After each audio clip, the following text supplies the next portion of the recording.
the new normal era when the COVID-19 is coming. And what is the next new normal? So if the metaverse could be like that. So it is interesting for today that we can discuss about the interesting thing about the metaverse. And also, we would like to take this chance to discuss together and about the cooperation between us in the future. So now, this is the metaverse frontier, challenges and trends. Thank you.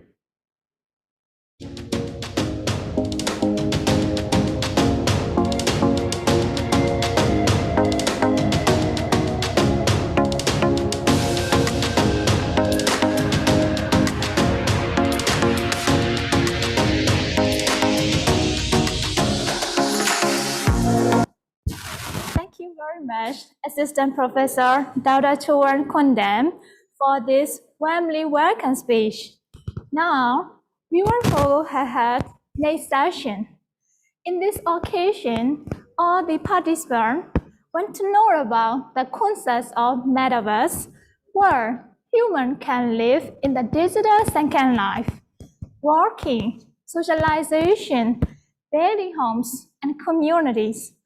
In times of COVID-19 global pandemic, Metaverse would also offer amazing opportunities to safely socialize with each other in lockdowns and could help us stay positive in our difficult times. How do you think about it? Are you excited about this new technology and amazing opportunities? So, we invited two honorable speakers in this seminar to give us more precise summary of the Metaverse in different aspects. They are Dr. Jumpur Puritagor and Dr. Venu Chindamit. Then, may I introduce the first speaker, Dr. Jumpur Puritagor. He is a Chief Innovation Officer. He's leading research and innovation strategies for Three Roots Entertainment Group under TMB Media Global Thailand. With his more than 20 years of expertise in the field of technology, he is going to present the topic on challenges and opportunities in Metaverse. Now, please welcome Dr. Jumpur Puritagor.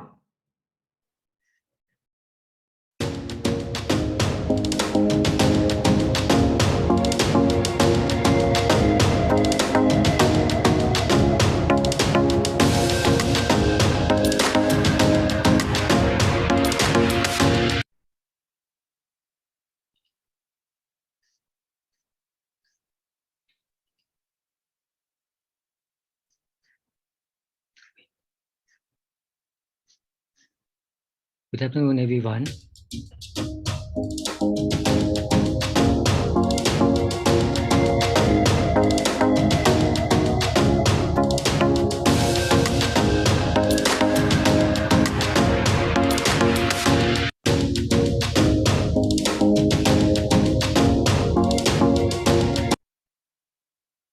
Good afternoon, everyone. Can you see my presentation?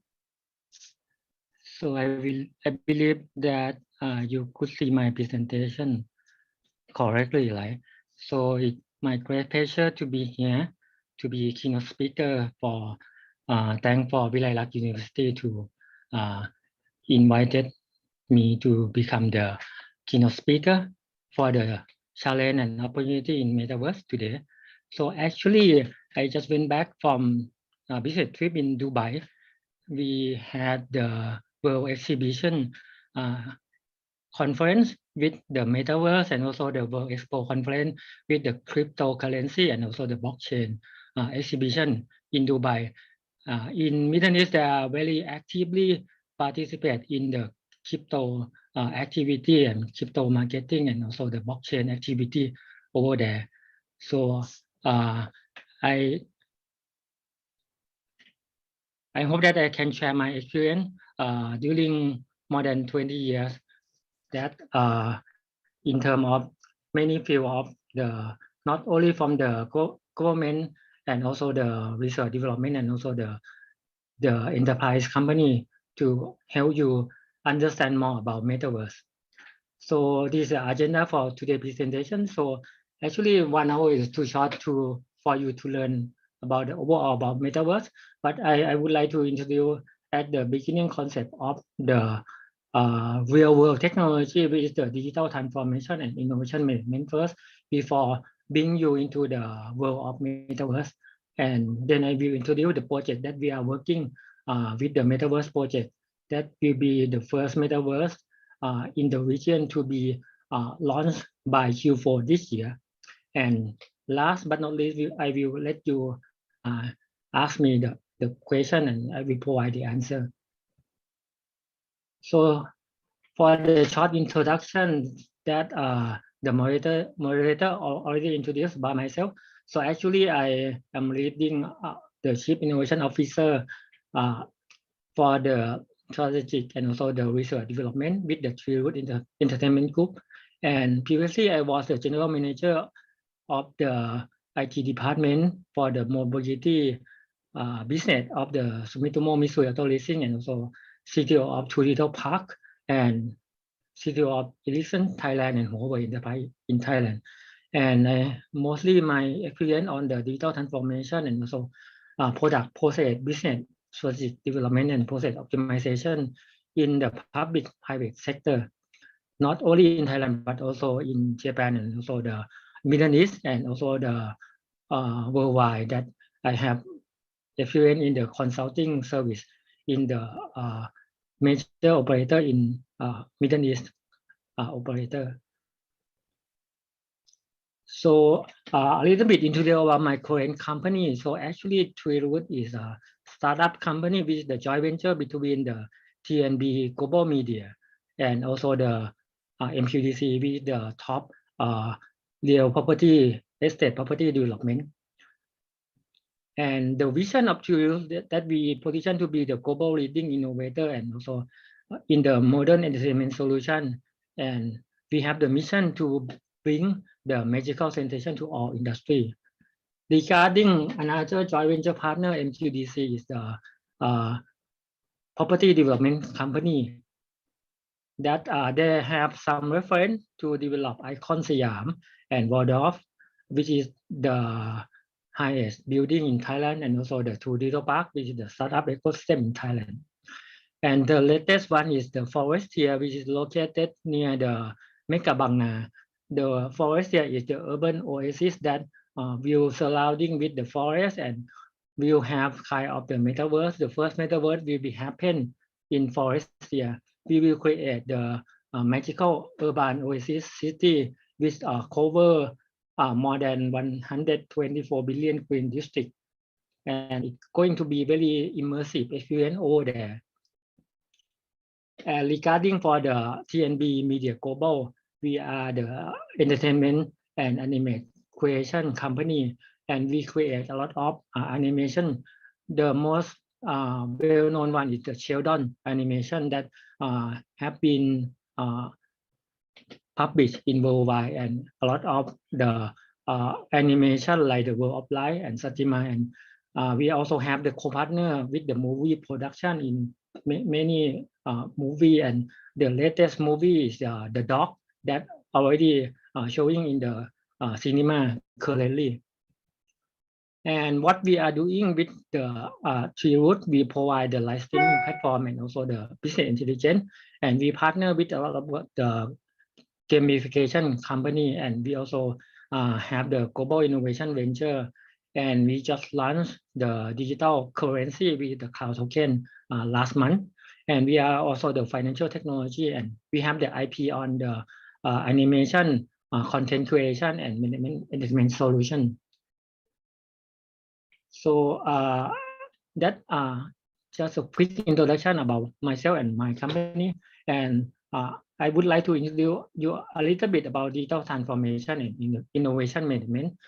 That before coming to Metaverse, you have to update on the real world digital transformation and innovation management. Why it is important? Because it will help you gain the revenue generation and also profit increasement. So digital transformation that a lot of companies leverage the digital technology to improve productivity and process optimization.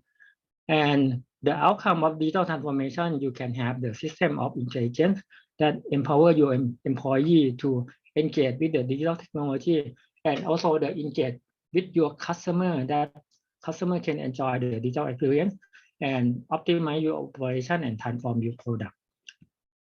Why you need the digital innovation? Because if you know about the S-curve technology development, that at the beginning you gonna make a lot of effort to make it work, and at another cycle of the technology, then you may need about the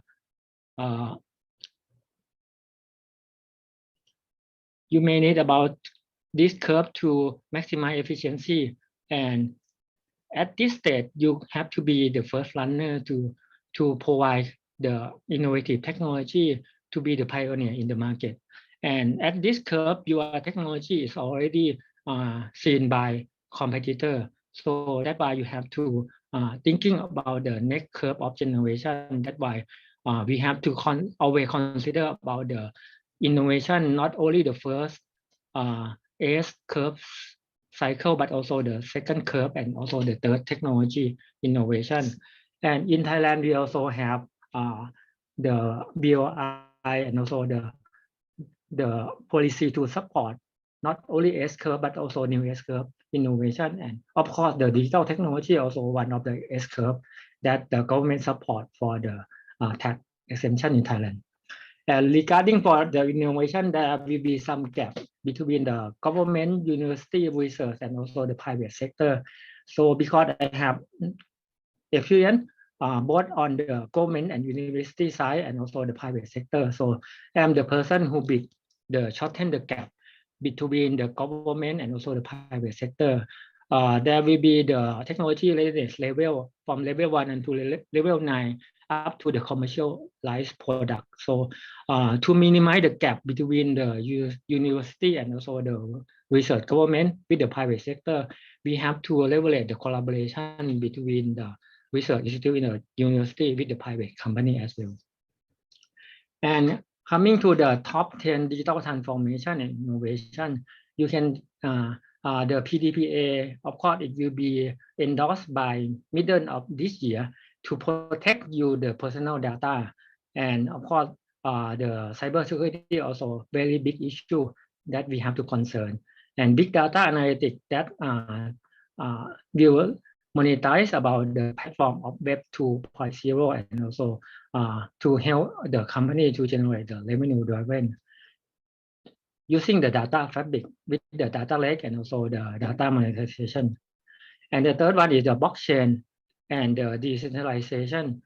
That's why the web, the new concept of Web 3.0 is very important, because the concept of decentralization is kind of the distributed system that support the current technology at this moment.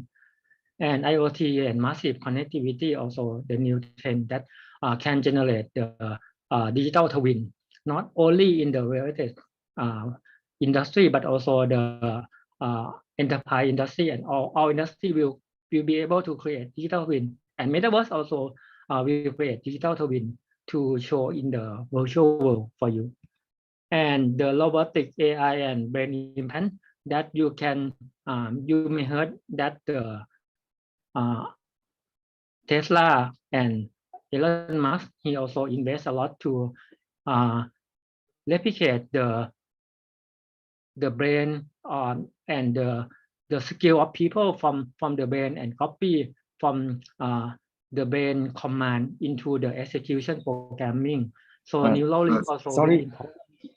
Sorry, Dr. Junput, could you please expand the screen to the full screen mode by swap the display up left there? Okay. I'm not sure. Swap the display. And yeah. Sorry. Thank you very much. Okay, carry on, please. Okay. So the next one will be, let me.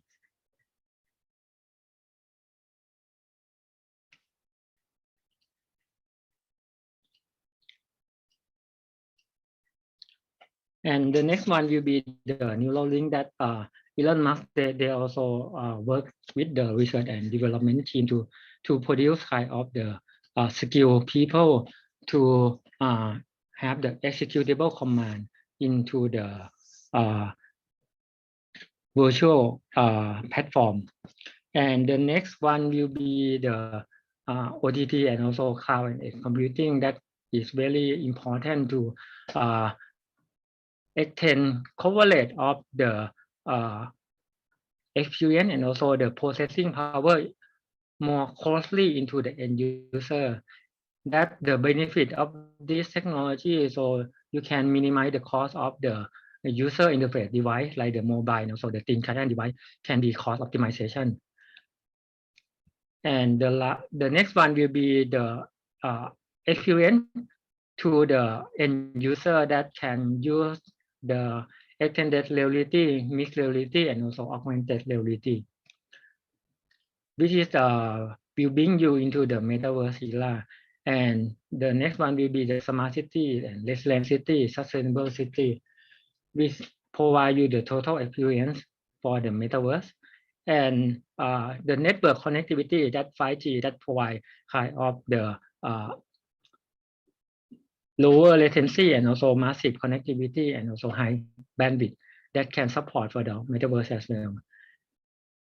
And last but not least, that really impact for many countries and also the a lot of leaders have raised this issue into the country policy level discussion regarding for the environmental technology and carbon credit.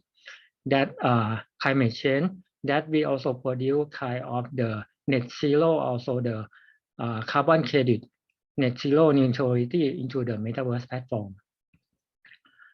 And just short a little bit capture about why we need information.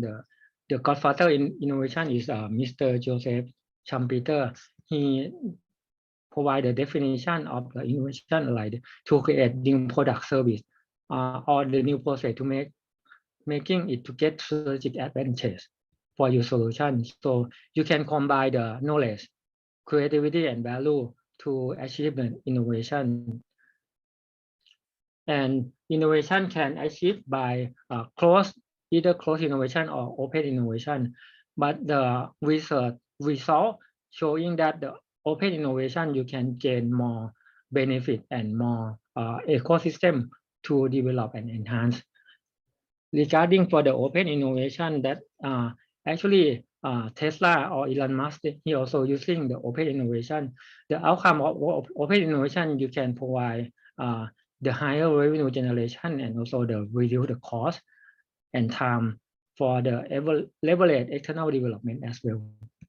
This is the model that Elon Musk are using. So he are using innovation by the definition by who is going to be provide innovation to and what will be the value proposition and how innovation and technology system can be the key resource and why innovation is required and when and where that connect to the customer.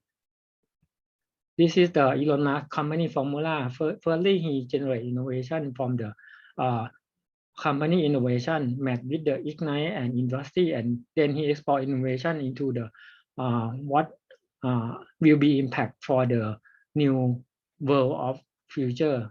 So he can gain the innovation, like he produced the business unit of the space shuttle, SpaceX, and also many projects that Elon Musk also producing. The source of innovation can be found from the source from the within your industry and also outside your industry as well. And from the accidental innovation can be found from like this, the use case from the accidental information like the Botox or also the Teflon and also the peacemaker that can be found accidentally. And this is the 5 strategy to build culture innovation.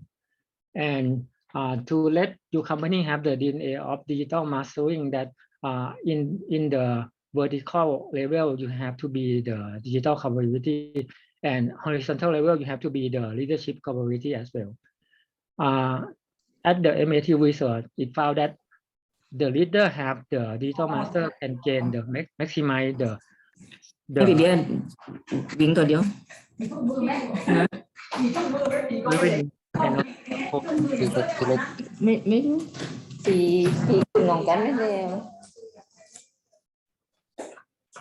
and also the industry that evolve with the innovation is high tech technology, showing this picture. So in terms of the digital capability, you need to consider about the and also the cooperation and new business model. In terms of the customer experience, you have to think outside in and inside out to consider about what is going to be the customer touch point and also the experience to the customer. And the collaboration, you have to consider about people, process, information technology. And you have to consider about new business model of innovation. And in terms of the leadership capability, you have to consider about the 6 components, about a lot of components that are outside in and inside out into the cultural, data-driven, collaborative, customer-focused, digital literacy, and also learning agility, rapid adaptability, and also the mental agility. In terms of the human leadership capability, you need to consider about the IT vision and also engagement and governance. Define the KPI for your company to endorse about the KPI of innovation from the top level to the down level. And each department have to consider about the digital transformation and innovation in terms of KPI. So in short, about the digital transformation framework, you can have digital capability and leadership capability, and combine 2 things together, you can get the digital transformation. So, and in terms of innovation management, that under ISO 56000, they also define about how to manage innovation technology from the 8 components like this. And just short a little bit introduce about how innovation is very important, and you can leverage and utilize innovation and digital transformation into the metaverse with the real world pain point, and you can implement the virtual world into the metaverse. That a little bit introduce about why we need metaverse, because we are in the era of Web 3.0. Web 1.0 it means just only the information economy, that just only one-way information sent to the end user. And Web 2.0 is the platform economy, that platform provider can generate revenue like the Facebook or like YouTube, Twitter, and content creator just sharing the content into the platform provider. But the new era of Web 3.0 is a token economy, that everything is distributed, and the content creator will be protected and will get the revenue back from the content creation. And every asset and every content can generate revenue. It's gonna be the new business model like pay to earn and view to earn, listen to earn in the new generation of Web 3.0. This is the example that we are coming to the next generation of Web 3.0, and Metaverse also the Web 3.0 that you're gonna get the experience in the near future.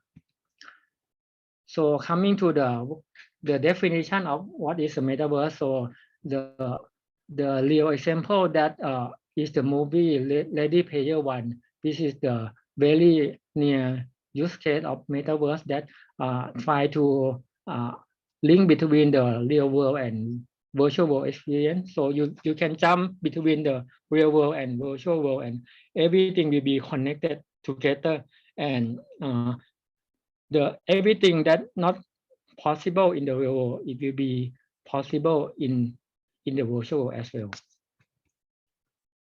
And if you think about the metaverse, may some people will consider about should it be gamification. So actually, metaverse is starting from the gaming provider like a lot of game provider that they are provide the social connectivity with the metaverse like the Roblox and a lot of game application providing the gamification on metaverse, and also the VR goggle that try to link this user experience with the real world and also the virtual, and also some sci-fi movie that also produce about the metaverse concept, or using your own avatar that you can create the various type of your avatar in the metaverse as well. And actually, if we start consider back into the history that metaverse have been introduced quite very long time, start from 2003 that satellite have been released, and a lot of companies create the metaverse concept. In 2014, Microsoft also acquired a lot of gaming company like Minecraft, and recently Microsoft announced to acquire Activision, which is the game producer, which cost about $68.7 billion US. Metaverse is something linked between the reality and virtual technology, and this is the correct time that the technology is ready for the user to be experienced into the metaverse. But in terms of metaverse, it's not only the technology itself. You have to consider about the commercial infrastructure, privacy and identity, and also workforce of the future, regulatory, tax, accounting, and also the social infrastructure. This is the picture that show you to understand about the current status of metaverse at this stage. So you can see that the level 0 is the physical world, and level 1 you have kind of the augmented surface. Level 2 you have the mid-air digital content, and level 3 you have object decoupling, and level 4 you have body decoupling, and level 5 everything will be linked between virtual world and physical world. And level 0 you have on-ground experience business, and level 1 you have the augmented reality, and level 2 is the current internet, and level 3 is the non-fungible token that have some object decoupling into the virtual world, and level 4 is the avatar that you can create your personal avatar, and it's also your avatar also can be moved 24 hours. Even when you sleep, avatar will have some activity and also can work instead of you during your bedding time.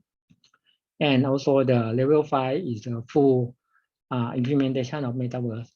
And we are at the current state of the NFT that provide kind of the object decoupling in the metaverse era. Talking a little bit about NFT, which is a non-fungible token, you can see that on the horizontal level is the showing about the digital and also the physical things, and the vertical axis is about the fungible and non-fungible. Fungible is mean replaceable. Non-fungible is mean not non-replaceable. So non-fungible is just only one object that no object cannot be replaced. It's like if you have the FIFA award, World Cup, or some your ID card, or some land certification, or some picture or some image, or even your signature that you also cannot be replaced when you sign just only one time. So the concept of NFT is that they try to use kind of the non-replaceable into the digital asset that can protect not only the digital art, but also the music and also the video content. Everything can be protected with digital asset property using blockchain technology and decentralization concept. This is the experience of the NFT digital art that currently the value of this ball the value is have been sold in OpenSea with more than million $US for just only one NFT digital asset. And currently ball they also provide kind of the coin token into the market, and the L token also increase more than 1,000 times when they release into the marketplace. And this is the NFT that also linked with the real soccer player Neymar. He also bought the ball NFT, and that also very unique, and also just only one person can own this digital asset. And coming back to the metaverse, that there are the steps of metaverse that the metaverse can provide digital twin and also the digital native. And the real concept of metaverse, which can provide the continuous engagement with the user, is like the merge between the virtual and the real world, which is the coexistence between physical and virtual reality. And Matthew Ball also very expert in the metaverse definition. He defined about the core concept of metaverse that have the component of the hardware and computing, networking, virtual platform, and also the content service asset and payment service, interchange and tool and standardization. And around that will be the user behavior to engage with the metaverse. And if you consider about the cyberspace vs the metaverse, so you can see from the there are many applications and also many providers that provide the text and the image, audio, video, and gaming, and virtual 3D, virtual reality, and mixed reality, augmented reality, and also the physical reality on the read and write only, or personalization and content creation, and social as the community. And then in terms of the metaverse, it will be provide kind of the experience duality that is underexplored with the cyberspace and opportunity of emerging into the metaverse. And if you consider about the real world, that smart city also have been endorsed not only in Thailand but also worldwide, that smart city have to link with the things IoT and connecting into the data and also provide the application. So why we need to link with smart city with the metaverse, because in practical way of implementation of metaverse, we have to engage a person not only on the virtual world but also the real world, and keep connectivity with the virtual world activity and physical world activity to let the people engage and enjoy every minute, not only on the virtual world but also the real world experience. This is the metaverse technology and platform economy. So in terms of the infrastructure technology, there are many components that we have to consider, not only from the AI part, that we have to consider about the open AI and also the automatic digital twin, computer agent, autonomous avatar, and also AI brain. And the foundation of metaverse will be the blockchain and non-fungible token, that we have to define the government token, utility token. Government token is very good, is mandatory to have, because metaverse is another world that you have to do the good governance into the community of metaverse. That's why the government token is like to let the governor to define how to govern the community properly. And in terms of the government token and utility token, you have to consider whether you are going to use public or private or consortium blockchain for the foundation layer of the blockchain technology. And the computer vision also very important to do about the localization mapping, body face tracking, and also scene understanding and image processing. Networking is also the mandatory component that provide connectivity to the user, and you have to consider about the quality of service, congestion control, and also the network slicing and network aware application that 5G and Wi-Fi version 6 already support. And not only connectivity, you have to concern about the platform and also the system as well that have to implement edge and core computing. You have to provide edge and cloud distributed and federal learning, fairness, and privacy as well. And in terms of the user interface, that user interactivity also very important, that you have to consider about the mobile input technology, mobile handset, user feedback queue, and haptic device, virtual human. Extended reality also very important to provide the projection and hologram display to the user of augmented reality or mixed reality or virtual reality. Internet of Things also very important that I mentioned about the smart city that connect with the real world and also display digital twin into the metaverse, like omni communication, connected vehicle, and human robot interaction. This is the common ground of infrastructure technology that mandatorily required for the metaverse construction. And in terms of the application and governance policy layer, also have the component of the metaverse like the avatar that you have to create personal avatar for the user to engage into the metaverse, and content creation, content curation, very important to engage and also the create the experience with the user. Virtual economy also very important that you are going to provide the metaverse commerce, virtual object trading, NFT, of ecology, and also economic governance ownership into the virtual economy. And social acceptability also very important, like the privacy treat, user diversity, fairness, and user addiction, cyberbullying, and cultural diversity also very important.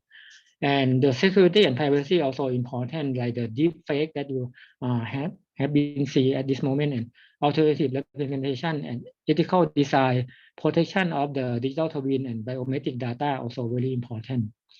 Last but not least is about the trust and accountability, that you have to provide the fairness and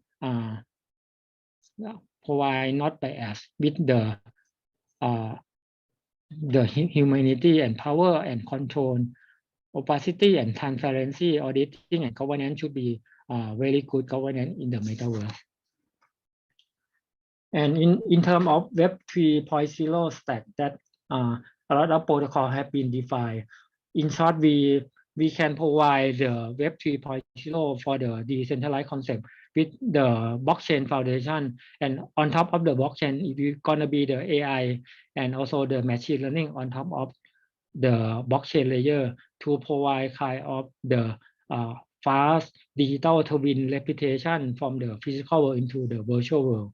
And you can provide kind of the personal data with the generate option of selection of the human brain, and you can copy your preferable skill like the soccer player and tennis player into your avatar, and you can enjoy with the professional skill into the metaverse world.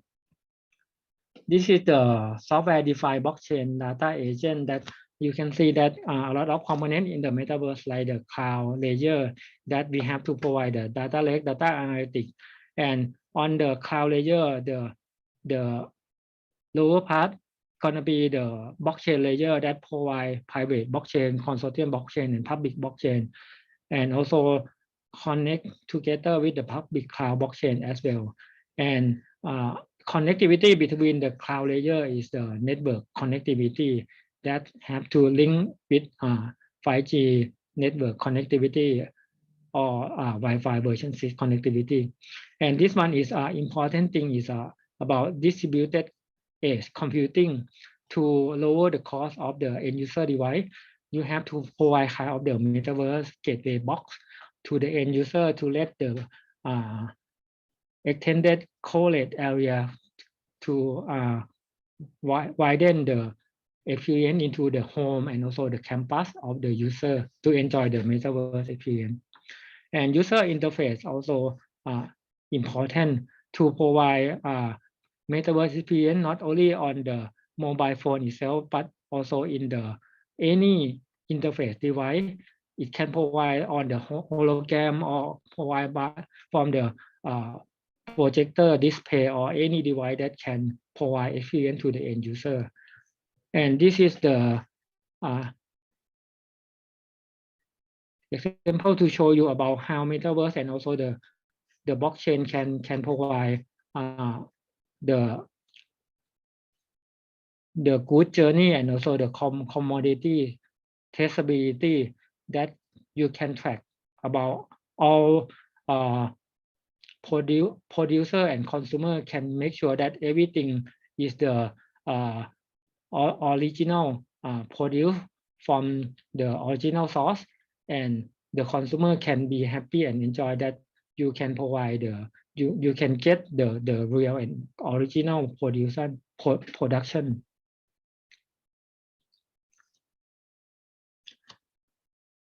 And this one is the 7 layer of the metaverse that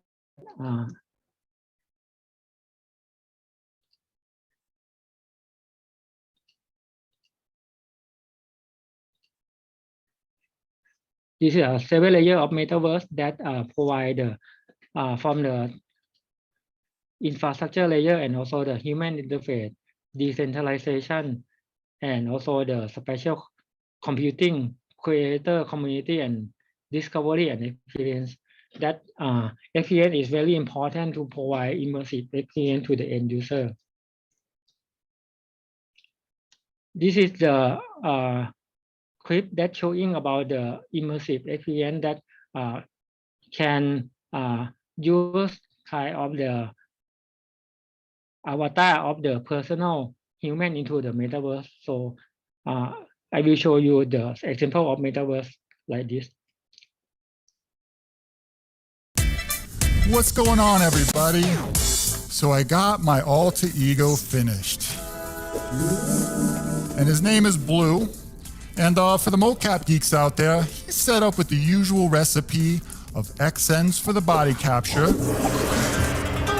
Manus So gloves you for can the see that hands. this is the real human, and he can acting, and every movement will be displayed in the metaverse using the technology of the haptic movement and also the user interface connectivity. And you also can communicate with another person in the metaverse as well. AR kit for the face.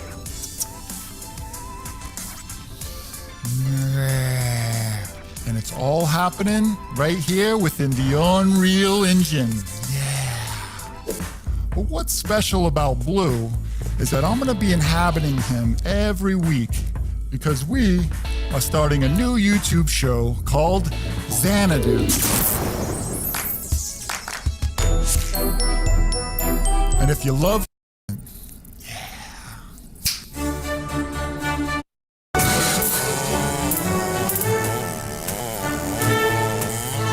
So that this is the one example of metaverse that you can have kind of the virtual being that copy of the behavior from the real world into the virtual world.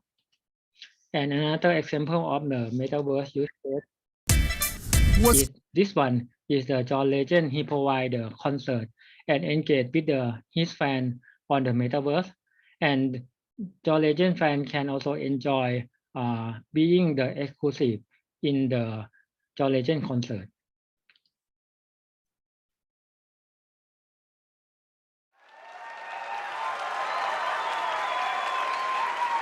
So this one just only the exclusive fan can join the event, and actually John Legend he thinking here, and his fan also enjoy and provide kind of sharing experience over here. make me wait. I've been thinking about it all day.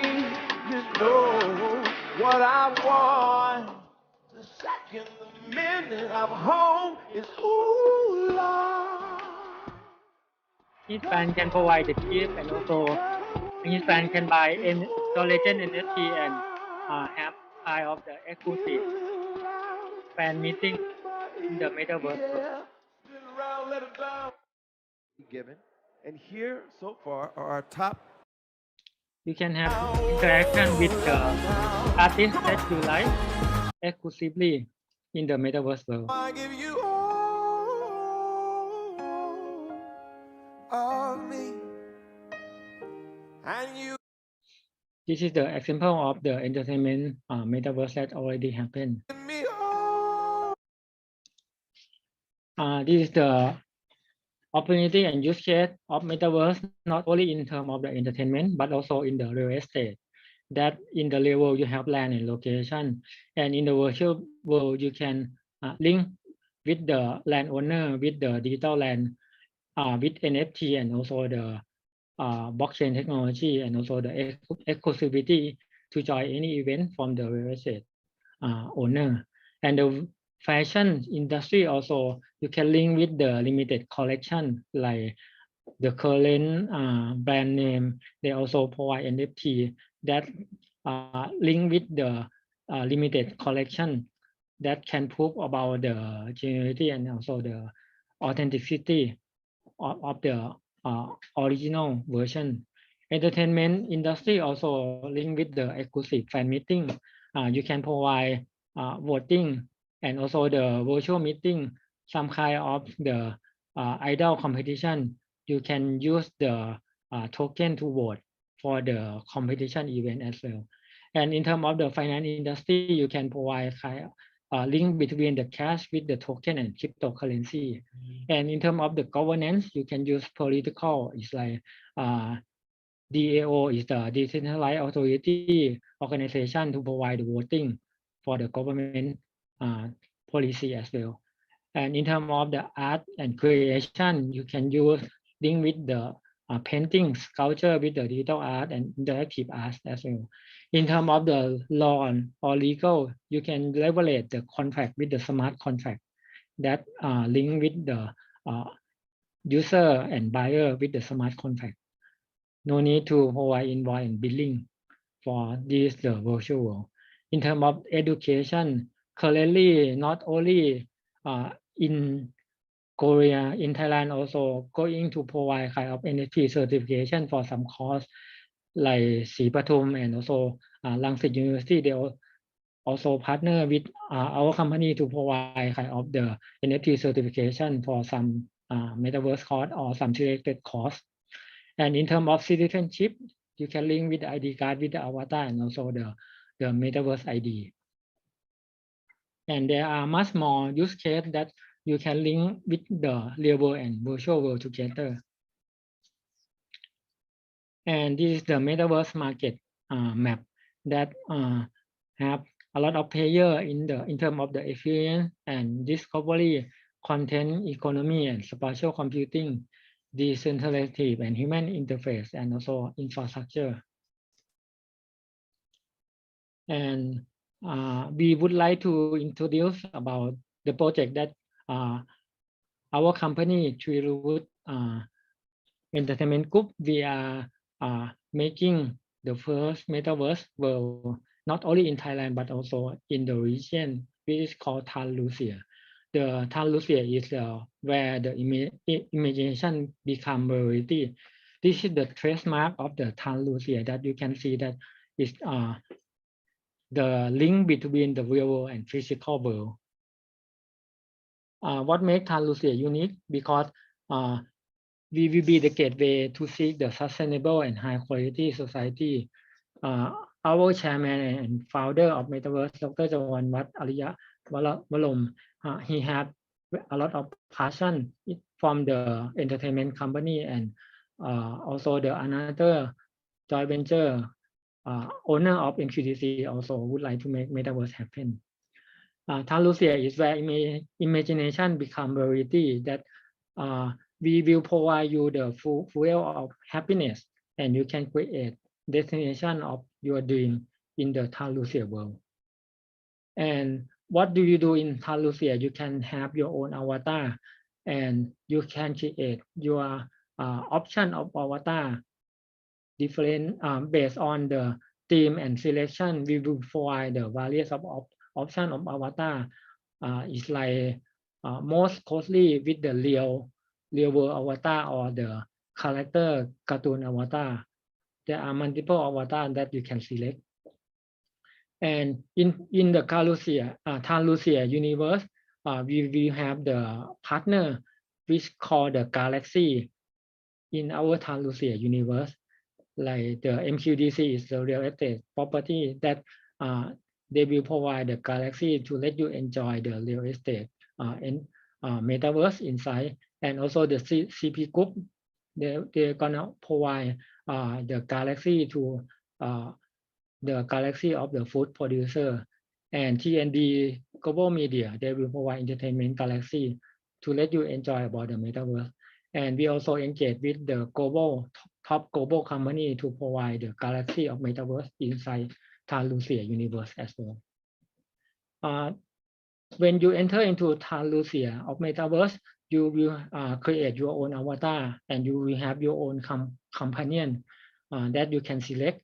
And this is the central Thalusia that we have the top artist design and character design. That is the look and feel that when you come into the central Thalusia, and you can select to move into the different galaxy. And from the central Thalusia, you can have very imaginary view and design. You can have your own avatar, pick up your passport and your selection with your clothes, with your hat, and also with your personal favorite.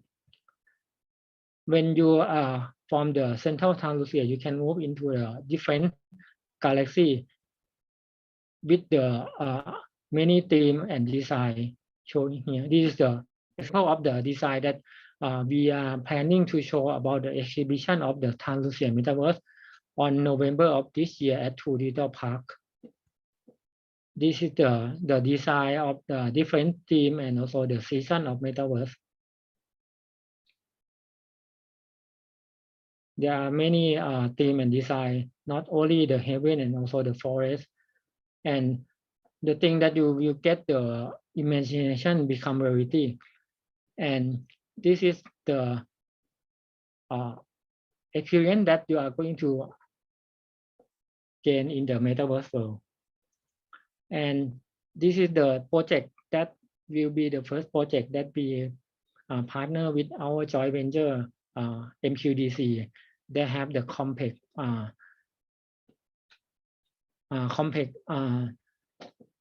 city with Forestia. This is the look and feel of the Forestia near to Megabangna in Bangkok. And inside the Forestia, you can enjoy the immersive experience at the Forestia. The benefiting we anchor with the real estate company. So on the top is will be the physical world in the Forestia. But when you enter into the Forestia metaverse, you can enjoy that there will be immersive experience and also the imagination and much more experience in the Forestia destination. From the real world utility, there will be multiple ways for you to earn asset in the Thalusia. And the strategy to let you engage with the metaverse more and more is we would like to use strategy of pay to earn and earn to give reward for your activity that you enjoy activity in the metaverse. And it's gonna be the multi experience in the Thalusia metaverse. So we will synchronize experience about the digital and virtual and also the real world experience in our metaverse Thalusia. So this is the concept of we would like to link between the Thalusia virtual world and also the real world experience and we will provide the token called Lucium to let you spend in the metaverse world, and we will have the reward is Lucia reward. When you engage with some kind of activity or you contribute for the good contribution into the Lucia activity, you can earn the reward, and also that reward can be converted to the cryptocurrency that you can spend into the virtual world. Here is the Lucia integrated ecosystem. From the right side, you can see that the real world activity mostly on the dining, shopping, entertainment, and travel, and a lot of event activity on the real world activity. It's gonna link with the virtual activity on the Lucia land and AR, VR activity, NFT, supermarket, and user create activity, Lucia shopping center, and virtual event. You can use the Lucium token in the Lucia metaverse. This is the digital asset in the Lucia universe. We will define non-fungible token. You can have the full ownership of the digital good, avatar item, and virtual land in form of NFT. And we will provide the governance token to define the good governance in our metaverse. And also the utility token will be the medium of transaction between good and exchange about the Lucia marketplace. And gamification is very important for the metaverse to engage more users to experience longer time in the metaverse, and also link with the real world activity into the virtual world activity. So the concept that we would like to provide giving relating experience, appreciating and trying out direction and resilient emotion, acceptance, and also meaning, starting from the real life theory, and transform real life activity into the various of game activity. And you can earn from the multiple format of token and NFT. And your wealth will be scored and have some kind of performance. We would like to target that you have the happiness and good behavior in our metaverse galaxy and metaverse universe. And here is the concept that we would like to let you earning to the lens of activity, have socialized activity, virtual work activity, and commerce activity, and also earning activity and entertainment activity and education activity in our Lucia universe. And currently, last month, we just launched the cloud token into the marketplace that link between the it was the first utility token that we introduced last month, and it will link with the Lucia metaverse in Q4. And the objective that we would like to launch the cloud token, because we have the live streaming platform called SMO. We have the creator and also artists in SMO community, and we have the intellectual property like the animation and also the movie. We would like to create new movie, and also the person who own the cloud token have the exclusive benefit to be the owner of NFT and to be the character in our movie entertainment, and also the animation that we are going to produce. And you will have chance to be the actor into the new movie that going to produce by the TNB Global Media Company. And last but not least, you will be able to join the Lucia metaverse that we plan to show the exhibition on Q4 this year, and the full version of Lucia metaverse will be provided to you by 2025. And here is the cloud token ecosystem for the first tier cloud token. We have blockchain partnership, and also a lot of global partnership, and also the local partnership, not only from the technology side, but also the entertainment side, and also the creator, talent producer, and also e-sport industry, and also real estate industry as well. The reason that we would like to link between the real industry into the virtual industry because we would like to engage more real activity into the virtual activity. This is the first tier partner that we link together with our metaverse. And that is in short for my introduction about our project and the concept of metaverse. So the Than Lucia metaverse will have the public release, and also we will have kind of the exhibition experience center on Studio Park on the 8th floor by November of this year. And we also produce the community network on the Facebook called the Metaverse Thailand. So please feel free to join the member of the Metaverse Thailand so you can get update of the event activity of our Metaverse activity and engagement. And if you have the question, I would be happy to answer for your question. Thank you very much.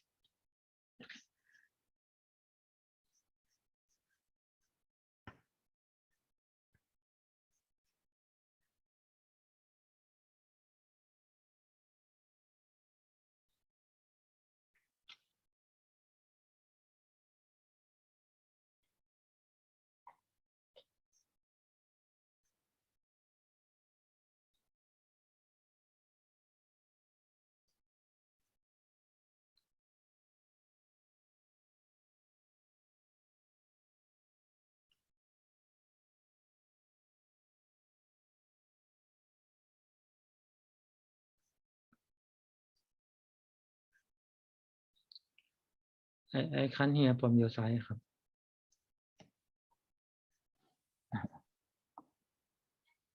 Please.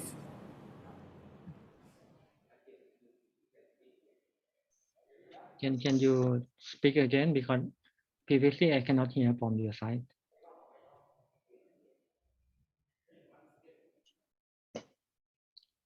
Thank you very much, Dr. Jompo Puritagar. If the audience have any question or additional discussion, please feel free to ask your question in the chat feature, and I will have conveyed your question to the presenter. Any question, please? May I have a question, please? Than Lucia is very interesting. Thank you. And have you got any? Is there any possibility that you're going to use other cryptocurrency in Than Lucia? Thank you. Yes, thank you for your question. As I presented earlier, that the foundation of the metaverse is kind of the decentralized financing, also very important to let you enjoy about the metaverse commerce. So we plan to launch the new cryptocurrency on Than Lucia. The sandbox will be finished by Q2 this year, and we will provide new cryptocurrency called Lucium currency. And the Lucium currency will be developed with the hybrid version, and we'll be able to link with the ERC20 protocol. That the benefit of our new definition of the Lucium currency is that we would like to lower the cost of the gas fee, and we also have kind of the global and also the popular interconnectivity with the another metaverse for the interoperability issue. And as I mentioned earlier, that we also just launched the new cryptocurrency called CWT cryptocurrency that link with the intellectual property to launch in the ERC20 last month. So that CW token also will be usable in the Than Lucia as well. Thank you. Thank you so much, Dr. Jompo. Is there any question, please? You can ask freely. I have one question, and first of all, I would like to thank you, Dr. Jumpot, to present today, and your presentation is very well, and I have clearly about the metaverse, and you give me a lot of example and application. However, I just know that the digital twin and metaverse is different. Please give me more detail about what difference between the digital twin and the metaverse.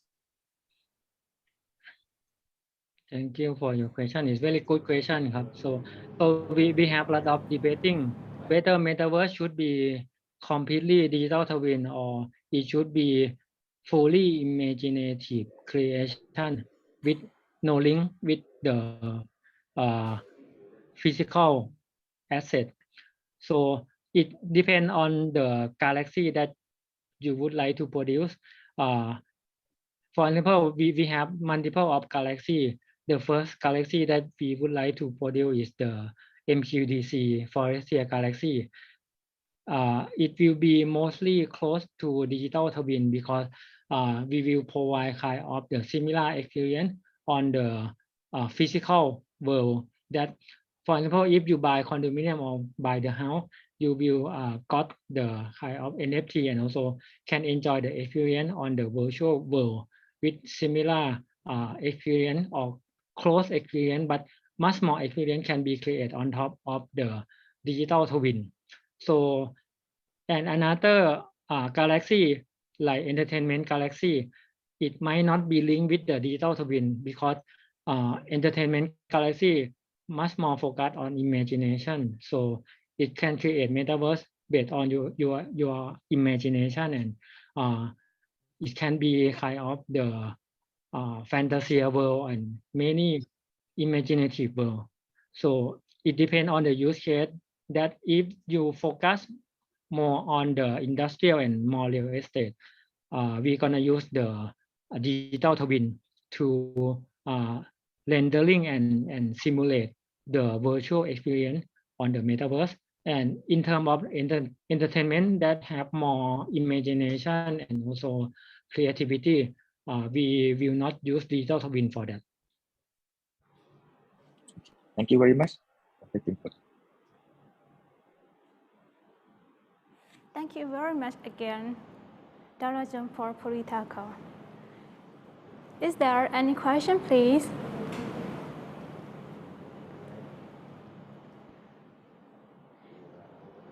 You can freely ask to us your question. Sorry, I have a question. I have heard about the quantum computer. What do you think about the coming of quantum computer era? And I have heard it's gonna ruin the blockchain technology or Bitcoin or something like this. What do you think about this? Thank you. Thank you for your question. So we also keep consideration of the quantum computing as our foundation of our metaverse as well. But up to the current technology development, quantum computing processor have to maintain on the very low temperature, lower than 100 minus 100 Celsius. So that also very challenge for the metaverse developer and also the blockchain developer as well. So, but anyway, our blockchain foundation also have been tested on the quantum computing, quantum processor as well. So that means it can be migrate easily into the quantum processor as soon as the technology is going to be ready.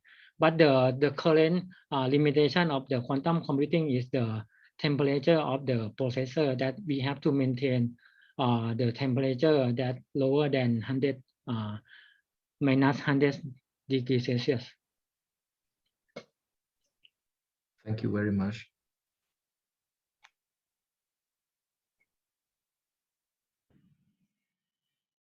Thank you everyone, and I hope you enjoyed this amazing presentation and question session.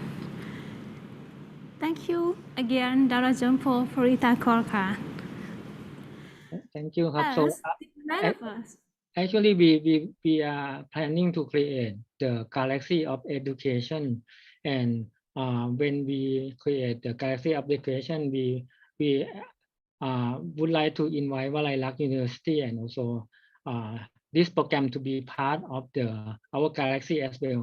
It will be the central hub of the education, so people and the learner can enjoy, and the teacher also can enjoy our Metaverse galaxy, and it will be the new way of the concept of Metaverse, like the teach to earn, so the specialist can earn the Lucium and can earn the cryptocurrency for your contribution, and the learner can pay by using the cryptocurrency on that platform as well.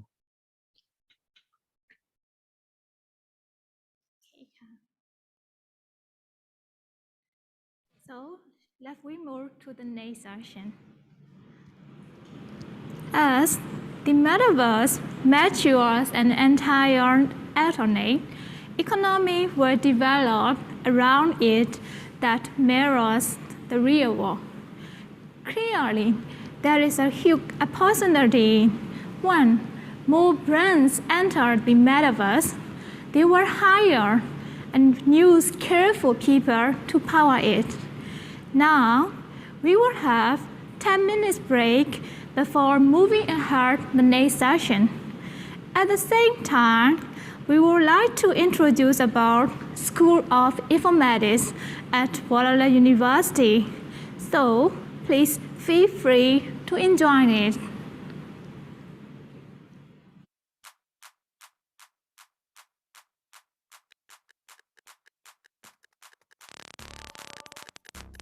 Metaverse Frontier Challenges and Trends, MFCT. The Metaverse is the next generation of the Internet, built based on virtual reality and Web 3.0 technologies. It connects the digital world with reality, creating an integrated experience for users across a wide range of platforms, including online education, remote system, or applying for virtual training. In this conference, we invite Metaverse experts to highlight challenges and trends that the Metaverse can be used to enhance your career. Digital Content and Media, DCM. In DCM's vision of the Internet of the future, the Metaverse plays a major role. We has expertise in the technology of gallery, library, archive, and museum, as known as GLAM. We plan to merge these into Metaverse technology. Finally, we will create a world of glam in the Metaverse. If you cannot figure it out, think about what video games like Fortnite and Minecraft do today.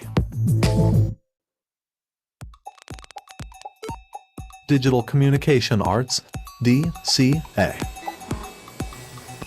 We can readily adapt to the virtual world or realm of the Metaverse in the digital age. We create stories in the virtual world using text, images, graphics, colors, and movements ready to be presented as reality, entertainment, or even unlimited imagination. We specialize in public relations, media planning, marketing strategy, and event organizing. We invite everyone to join us in the Metaverse world as our Second Life marketplace. Innovation of Medical Informatics, IMI. IMI program focuses on Metaverse for medical applications such as medical illustration and telemedicine. Our mission is to develop expert in the VR, AR, MR of medical application. We mainly develop interactive AR applications to simulate 3D objects on the human body for support medical education. Finally, we hope our mission improve quality of life in the next era. Multimedia Technology Animation and Game, MTA. MTA, a journey to Metaverse. Enjoy hands-on learning with equipment and laboratories supporting to Metaverse virtual world creation. Our technology and equipment are ready to migrate all of the real-world artifacts into the immersive virtual. Also, 3D animation and virtual world development combines virtual reality, augmented reality, and mixed reality technology. Our teachers and students are working together to push the boundary of AR. Currently, our staffs and students are working on the NFT or non-fungible token in various blockchains. We unify coding and arts to make the digital asset artwork that can be easily published on blockchain, to enhancing opportunities for our students and artists. We fully embrace Metaverse. The VR game and blockchain game provide players with a new gaming experience, and the game items are valuable.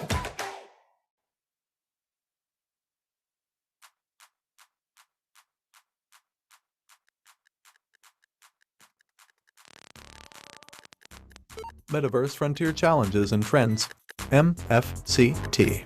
The Metaverse is the next generation of the Internet, built based on virtual reality and Web 3.0 technologies. It connects the digital world with reality, creating an integrated experience for users across a wide range of platforms, including online education, remote system, or applying for virtual training. In this conference, we invite Metaverse experts to highlight challenges and trends that the Metaverse can be used to enhance your career. Digital Content and Media, DCM. In DCM's vision of the Internet of the future, the Metaverse plays a major role. We has expertise in the gallery, library, archive, Noah's Glam. We plan to merge these into Metaverse technology. Finally, we will create a world of glam virtual classrooms in the Metaverse. If you cannot figure it out, think about what video games like Fortnite and Minecraft do today. Digital Communication Arts, DCA. We can readily adapt to the virtual world or realm of the Metaverse in the digital age. We create stories in the virtual world using text, images, graphics, colors, and movements ready to be presented as reality, entertainment, or even unlimited imagination. We specialize in public relations, media planning, marketing strategy, and event organizing. We invite everyone to join us in the Metaverse world as our Second Life marketplace. Innovation of Medical Informatics, IMI. IMI program focuses on Metaverse for medical applications such as medical illustration and telemedicine. Our mission is to develop expert in the VR, AR, and MR of medical application. We mainly develop interactive AR applications to simulate 3D objects on the human body for support medical education. Finally, we hope our mission improve quality of life in the next era. Multimedia Technology Animation and Game, MTA. MTA, a journey to Metaverse. Enjoy hands-on learning with equipment and laboratories supporting to Metaverse virtual world creation. Our technology and equipment are ready to migrate all of the real-world artifacts into the immersive virtual world. Also, 3D animation and virtual world development combines virtual reality, augmented reality, and mixed reality technology. Our teachers and students are working together to push the boundary of AR/VR world. Currently, our staffs and students are working on the NFT or non-fungible token in various blockchains. We unify coding and arts to make the digital asset artwork that can be easily published on blockchain, to enhancing opportunities for our students and artists. We fully embrace Metaverse. The VR game and blockchain game provide players with a new gaming experience, and the game items are valuable.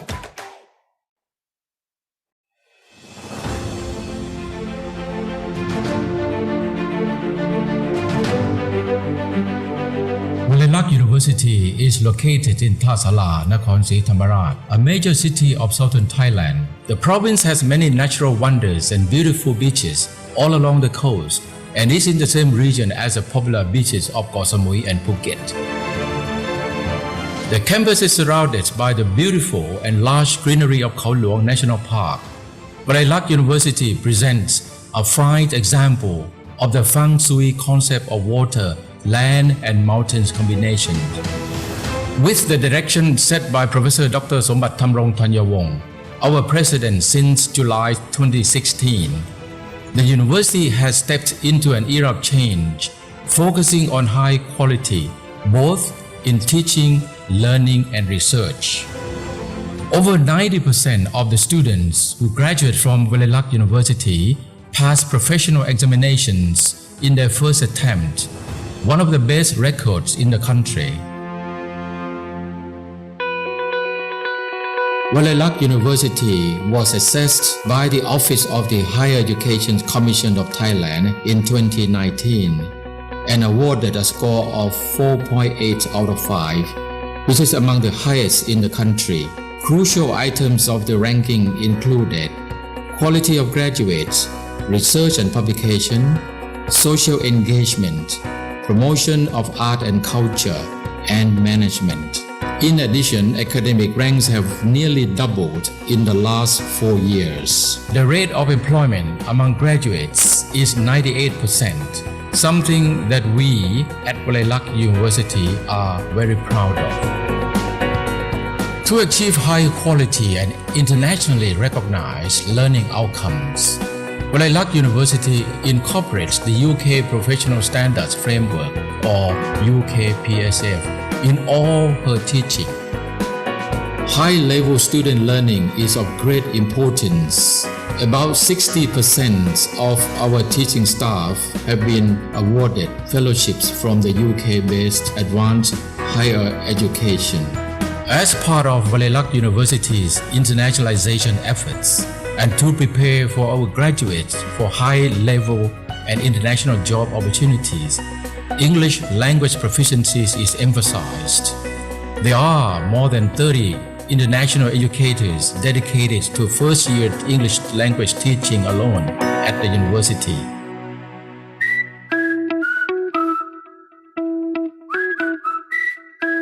Valelak University is a comprehensive research university with 3 main academic areas: health sciences, science and technology, and social sciences, with 42 programs across 14 schools and 3 international colleges, plus a number of international courses.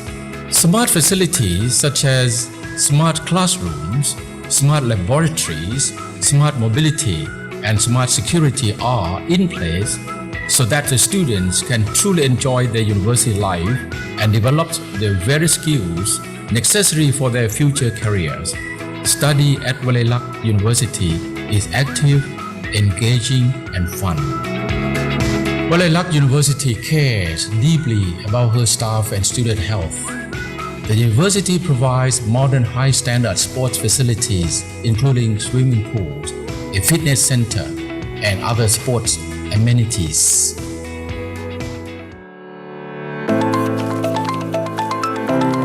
Valelak University prides herself on being a leading comprehensive research university committed to academic excellence. The university operates 21 centers of research excellence that drive high-level research and education and academic careers and academic services that support Thailand's technology policy or Thailand 4.0. Her achievements are reflected in the Saimago Institutions rankings.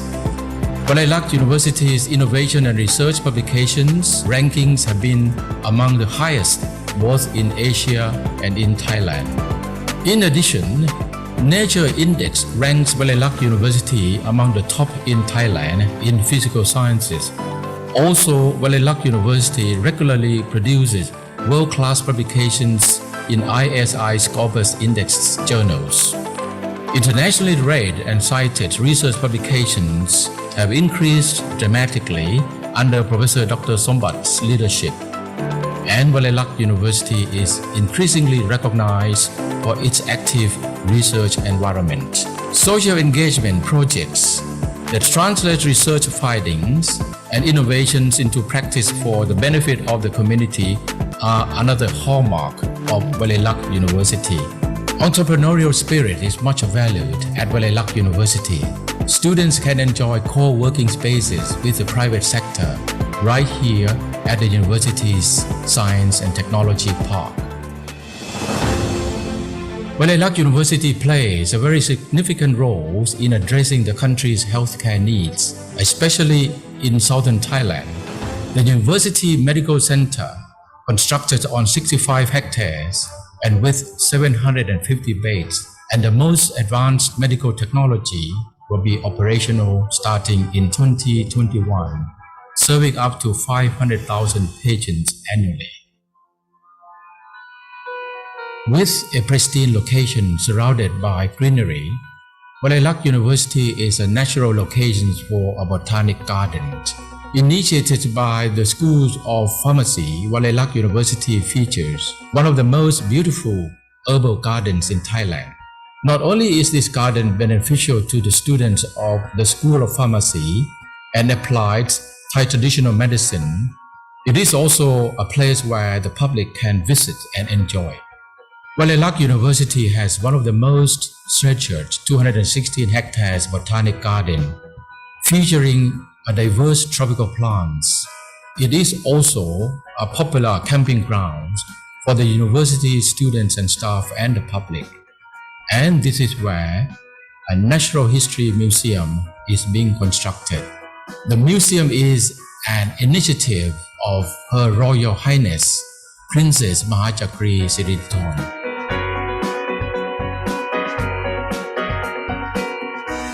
With combined land and man-made lakes of 48 hectares, Walayalak Park is a famous place for recreation, not only for students and staff but also for the public.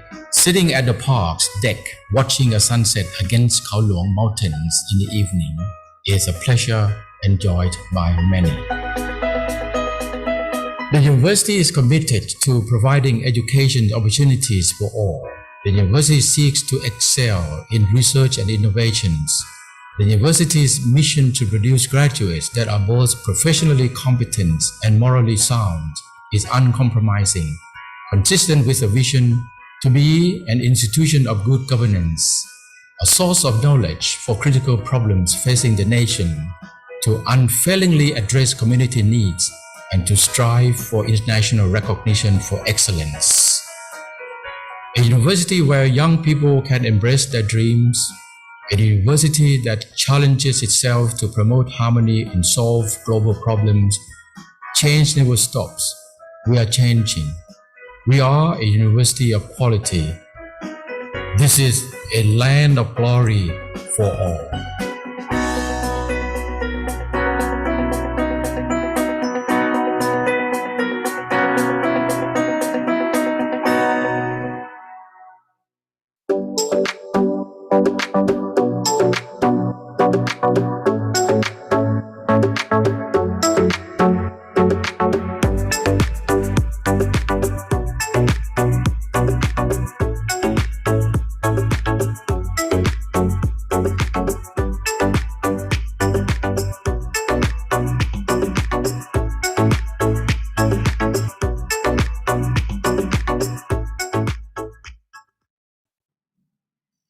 Such an amazing video presentation. It's time to move along the next session. Creating worlds based on AR and VR technology has been a trend for quite some time. The extended realities of virtual and immersive reality are an emerging research trend. In fact, research community is still on the way to exploring the metaverse development. Are you really nervous about the new amazing technology and research trend? Well, may I introduce to the next speaker, Dr. Winyu Chintamit. He is a research leader in human interface technology laboratory at University of Tasmania. Our speaker today has a world experience on working with human interface technology. He also applies his interface research in different disciplines such as education technology and telerehabilitation. Name of the topic that he is going to give is Research Trends in Metaverse. Now, I leave the floor to Dr. Winyu Chintamit.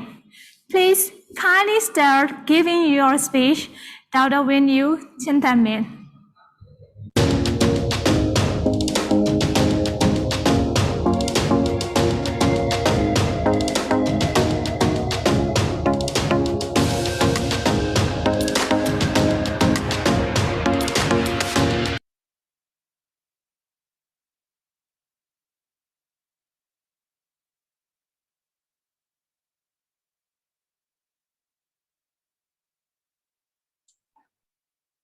Can you see my slide that I share?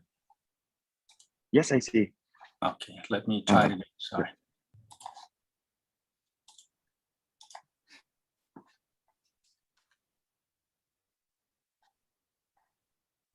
And would you please share again? Yep, I'm trying. Yeah. Okay. All right. You see my full slide? Yeah, it's full screen already. Carry on, please. Thank you.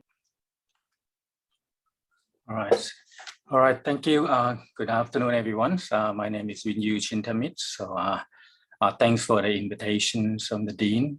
So I'll be giving some talk on the research trend in Metaverse.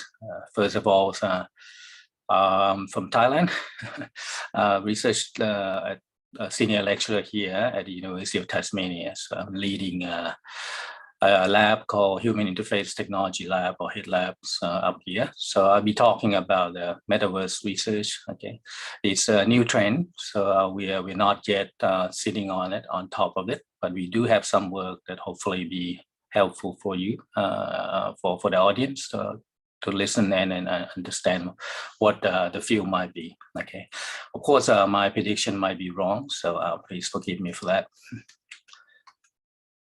So the Metaverse here, I think we all in this conference, I'll go this relatively quick. Okay, so it's not that much new things for that. Okay, so it's a network of 3D virtual contents. Okay, so it basically generates the idea of social connections. Okay, so that's basically some people will call that it's the next generation's internet, because you are taking 2D context or 2D embedded projections inside three-dimensional world. Okay, so this is quite a really not a novel approach. This is had been around, and then quite a technology has been in this space before. Okay, so the first thing, just like introduction, we have a Snow Crash, which is a novel science fiction in the 90s, early 90s, talk about people changing in real worlds, one thing, going out of the worlds, going to the virtual environment, Metaverse, which is the first coined by this novel, is then you changing into a different characteristic. Of course, after that, then you will see some developments in the commercial, technical side of things like Second Life, which I think people are familiar with. They're still around, but they've been around for about 20 years, up and down. Okay, so this is where conceptually most audience, most of the population's general audience would understand that Metaverse will probably look like a Second Life. Okay, which doesn't give much of good supported for the idea, because Second Life, as everyone that know about this, is that it has not been a smooth ride for them. So there's up and down. Of course, then the Hollywood movies also pick up some kind of concept. This is I'm not sure if anyone's seen this movie before, Surrogate, from about 13 years ago. I like this one. It's not straight from like a Second Life types, okay, but essentially real people, and you see a character, a real person. A person lie on the bed is actually connected some system that actually allow them to control the robot that run in the real world. Okay, but for them, they look like a virtual environment because they have no consequences in the real world. So what they're doing is, if they get hit by a car, then they simply will just hit by the robot. They themselves wouldn't be there. So this is quite linking, I would say, they're related components forward that has some elements that shared about this multiverse. Okay. But the one that probably most famous one, directed by Spielberg, has been Ready Player One. So this is a similar concept. Okay, so you're wearing a headset in very overpopulated areas, so the only escape is it's not go to movie, but actually go inside and play a game inside 3D environments. In there, there's address technical some environments, the data graph, what we call data graph, but essentially a 3D graph allow you to have some feedback and not just tracking the gestures. Okay, so, and then the headset that look very much now in 2018, but if you look at on the internet, the rumor of Apple first VR headset will look similar to that. Okay, so that's quite an interesting way in which Metaverse has been coined. Metaverse had been getting momentum lately because of the Apple, or not Apple, but the Facebook, or formerly Facebook's Meta, putting a lot of effort into it. But there's a other company also, which I will talk about that, and I will highlight some of the research difficulties that maybe some people with interest in research will look into them. But first of all, since the concept is not new, okay, so the actual term is actually not new. Okay, so Metaverse taxonomy, which is classification of different things, is actually already published many years ago in 2007. Okay, and Metaverse roadmap is a group of collective groups of researchers in this space. Okay, they don't work for Facebook or Meta. Okay, it's just simply computer science looking at the way in which how the Metaverse will evolve. Okay, so the first thing that we're looking for is augmentation. Okay, so this is a technology that will layer information, that like AR, augmented reality, layer information onto the perception of physical environments. Okay, this is practically what AR now is. Okay, with HoloLens and things. Okay, and the simulation. Okay, that's what they call it. Another classification, simulations. That's the technology that model after reality. Okay, so this could be a simulation, military simulation, flight simulators, and those kind of things. So this is look very close to the current technology in virtual reality. Okay, so this is where you try to emulate all the sense. For limitation of this space is a simulated only right now. It's only visual and audio cues, and there's no tactile feedback that versatile enough in this space to allow you to do multiple degree of freedoms of feedback. Okay, so therefore you end up with performing mid-air gestures, those kind of things. Okay. Now, the third classification is external. So this is a focus outward. Okay, so essentially here, you can do simulation, you can do augmentation, but this is external will be another classification in a different axis that actually allow you to see that actually you can do this outside and also implement this inside. Okay, which is it's going to form a 4-axis taxonomy layer that I'll show you next in the next slide. So the internet here is a focus not around the technology. They're all technologies that actually focus inward. Okay, so this is looking at yourself, looking at identity, actions, and or brain computing, which I'll show a little bit to the end of the talks. Okay, so those are kind of intimate and has a sensor. So you put all this together. Okay, and my good colleagues in at the University of South Australia, Professor Mark Billinghurst, so he actually come up with the scheme. So he put them together. Okay, which is in 4 classification point: augmenting, immersing, sensing, and capturing. Okay, so you can see here augmentation here. If you do with the external, okay, I'll try to use my mouse cursor. If you use the external, what happened here is that you become augmented reality. But if you actually use inward, okay, this become your sensing, your health apps, or your the Apple Watch and those kind of things that actually measure your heart rate and ECG and those kind of sensing in biological signals. But for the simulation, okay, we used to have the more simulation inward. Okay, so that's in real world. Okay, so that is what's simulated completely virtual. But for the capturing, this is getting more and more work. We do have work from the HitLab here that we'll show later on. It's about capturing the real environments, okay, that actually try to make a simulation of real environments, which is a little bit of a question mark, whether why would you do that when you have the real world environments? Okay, then we'll get to that, and I will try to explain a little bit there. Okay, so the first thing here, okay, so this one is really the whole idea of this one is really the immersion part. Okay, what I'll show you next is basically the keynote by Mark Zuckerberg from the Meta. Okay, so he was giving quite a bit of long one. So I found the shorter ones that allow you to kind of get his idea. Okay, so I'll try to see whether I have the video, the audio come through as well. It's time for us to adopt a new Is the video come all right? to encompass everything that we do. Yes, now it's on already. And what we hope to build. I am proud to announce that starting today, our company is now Meta. Our mission remains the same, it's still about bringing people together. Sorry about Our that apps Meta and our announcement. brands, they're not changing either. And we are still the company that designs technology around people. And welcome to Connect. Today, we're going to talk about the metaverse, starting with the most important experience of all, connecting with people.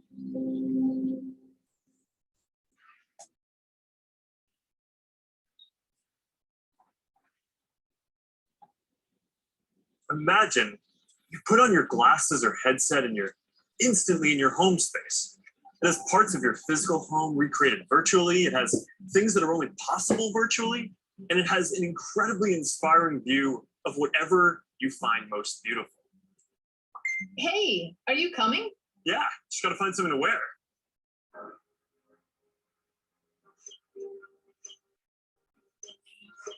All right, perfect. Oh, hey, Mark. Hey, what's going on? Hi. What's up, Mark? Whoa, we're floating in space? Who made this place? It's awesome. Right? It's from the creator I met in LA. This place is amazing. Boz, is that you? Of course it's me. You know I had to be the robot, man. I thought I was supposed to be the robot. Whoa. I knew you were bluffing. Hey, wait, where is Naomi? Let's call her. Naomi.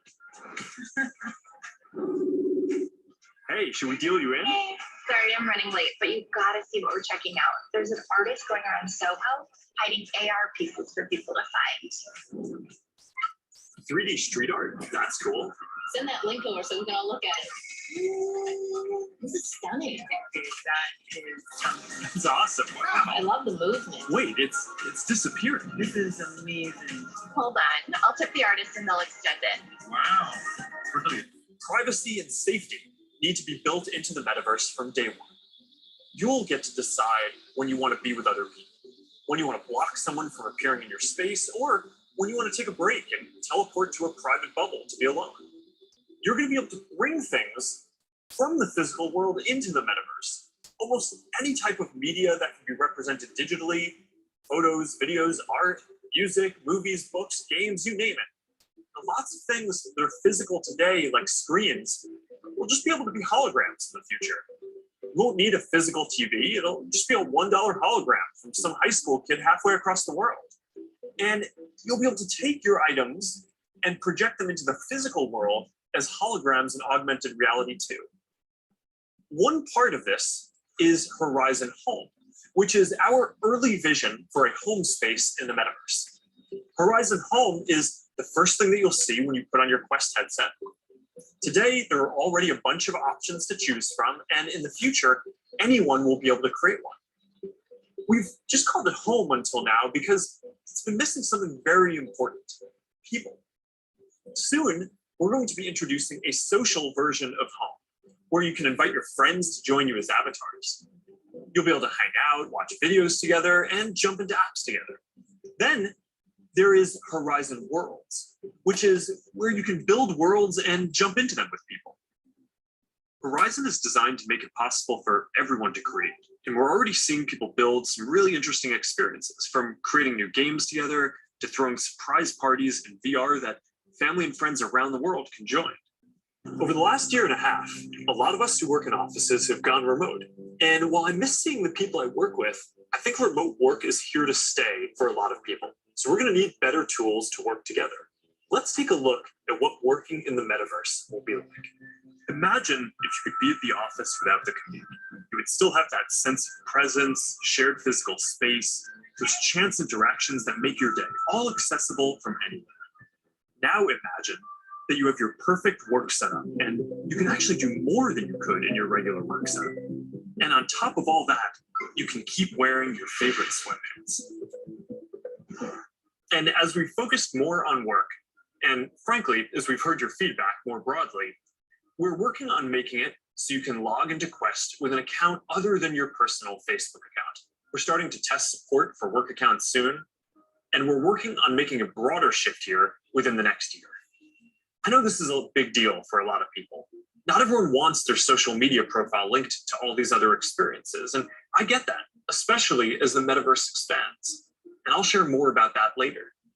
But I'm genuinely optimistic about work in the metaverse. We know from the last couple of years that a lot of people can effectively work from anywhere, but hybrid is going to be a lot more complex when some people are together and others are still remote. So giving everyone the tools to be present, no matter where they are, whether as a hologram sitting next to you in a physical meeting or in a discussion taking place in the metaverse, that's going to be a game changer. I think this could be very positive for our society and economy. Giving people access to jobs in more places, no matter where they live, will be a big deal for spreading opportunity to more people. Dropping our daily commutes will mean less time stuck in traffic, more time doing things that matter, and it'll be good for the environment. We plan to continue to either subsidize our devices or sell them at cost to make them available to more people. We'll continue supporting sideloading and linking to PCs so consumers and developers have choice rather than forcing them to use the Quest store to find apps or reach customers. And we'll aim to offer developer and creator services with low fees in as many cases as possible so we can maximize the overall creator economy, while recognizing that to keep investing in this future, we'll need to keep some fees higher for some period to make sure that we don't lose too much money on this program overall.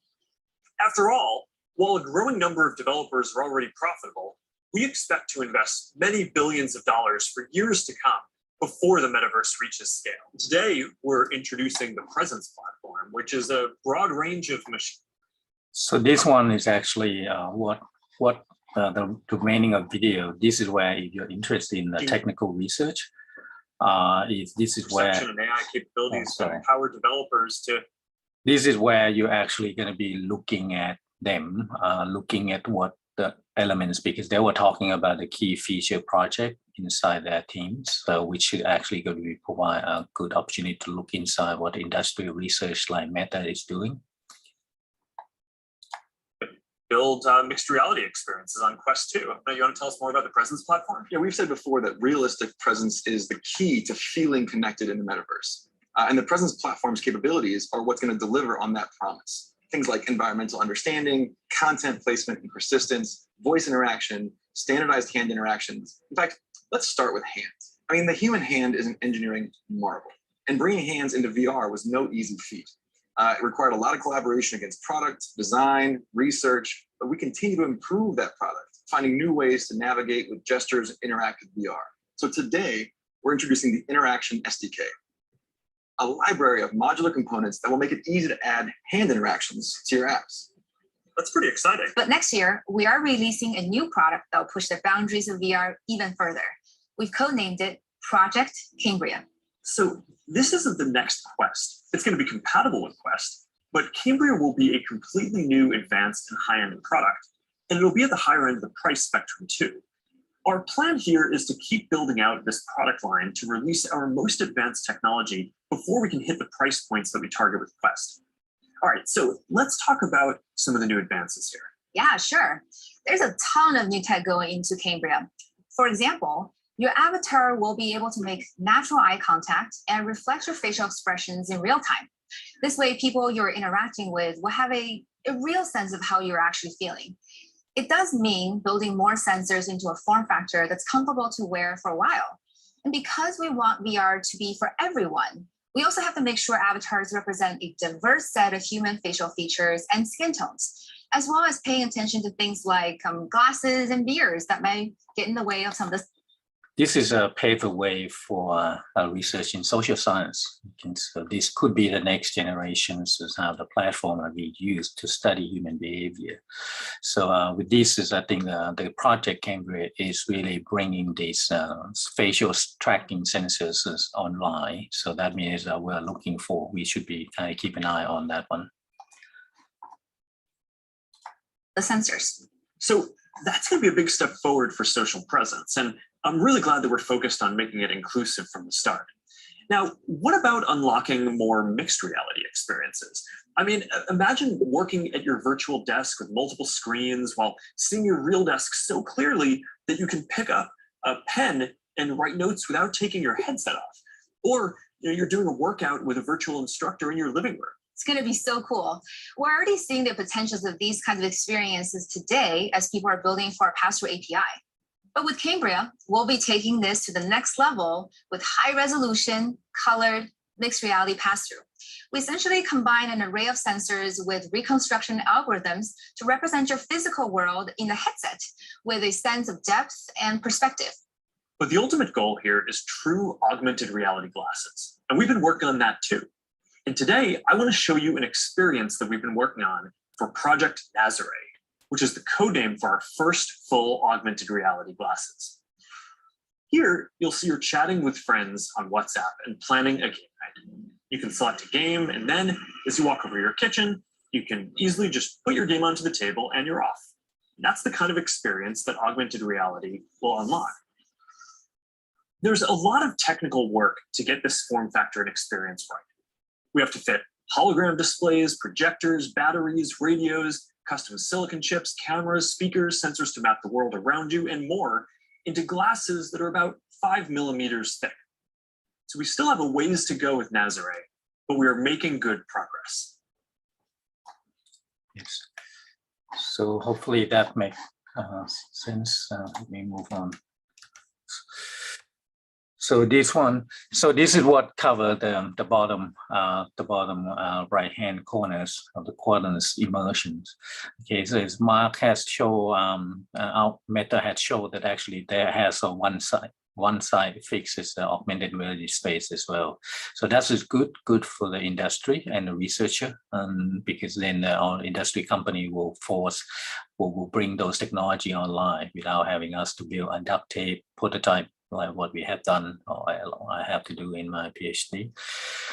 And now, but that is a more immersion. So you can see Mark talk a lot about when you are moving into that space, you can transmit all the components, and he also talk about privacy, which is it's sort of irony that the company is in trouble with that issues, and now he put it up front that actually that won't be the issue for the Meta. So for now, if we are looking at from Meta from the virtual reality point of view, so now we are looking at the next video, which is shorter, okay, but it's more from the Microsoft. Okay, Microsoft has been always champion both sides. They call mixed reality, but in mixed reality of Microsoft is including the virtual environments, our virtual VR headset as well. But the business model for Microsoft is slightly different. They use OEM, which is used like a PC manufacturer like Lenovo or Dell to manufacture the headset. Okay, this is like 3 or 4 years ago when people started to jump on the VR headset. Okay, turned out that model didn't quite work really well. Okay, so there's an OEM part, fractions, everything. So that means that now Microsoft is focused on HoloLens. Okay, so HoloLens is a vision by the Microsoft that it would change the way we work together. Okay, they introduce different thing, they call Microsoft Mesh. Connection is a spark that gives our lives meaning. It drives us to seek. Oh, sorry. Connection is a spark that gives our lives meaning. It drives us to seek out others who feel the same way.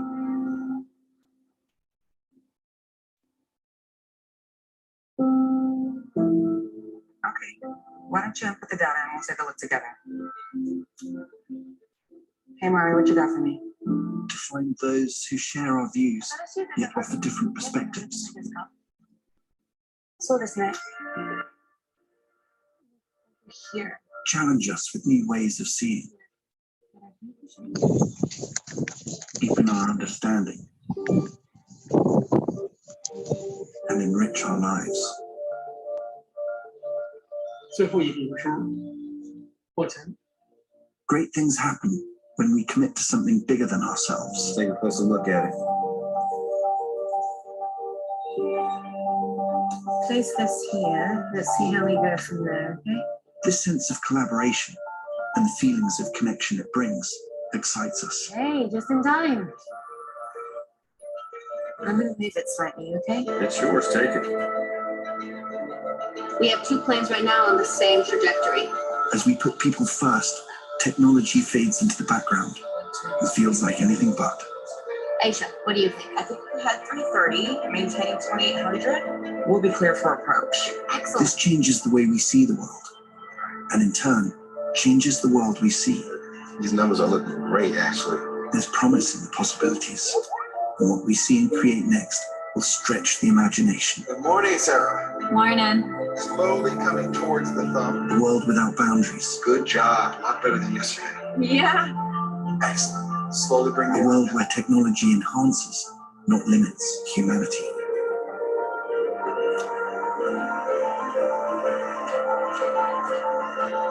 With people front, center, and in the spotlight. The future is here, and here can be anywhere. Introducing Microsoft Mesh. So this Microsoft Mesh is relatively not that new, last 2 years, but it's the way they approach it from a very different angle from what Meta is doing. Meta, you would heard Mark talk a lot about price point, consumer price point. Microsoft took a very different approach that tackled the most difficult problem, holographics, field of view of the headset first. And their price point is now that hanging around $5,000 versus $500 headset VR Quest 2. So that means there's a definitely different strategy approach. Okay, but the idea was this: the video that Microsoft showed, Microsoft Mesh, is more. You can still see how people are using. You see some example of people using the virtual reality, communicate with people inside with the HoloLens. What the marketing video that we just saw there didn't quite capture is the technology underneath it. Some of them is not available by scanning point cloud or the live person that you would have seen people looking like a display in point cloud. That is actually not here. Okay, so I think that is actually an external sensor, which is could be potentially part of the new package for the next one. But the whole concept here with these 2 major companies, of course, we don't have anything from Apple to showcase yet, but we expect it to show up soon with them. Because in the research field, we know how many people, we have some idea of how many lead researchers are working for Apple in this space, as well as the number of patents they've been acquiring. Okay, so that means that they're actually primed for introduction. And there's some leak image that actually show what potential there might be. So with this, it's actually introducing what concept of what we call remote real-time 3D collaboration. Okay, so this is quite well documented in the space that they're quite relatively, we know where we're going, we know how the industry go, okay, where the dollars will pump into it. So there's a lot of research that I mentioned before, okay.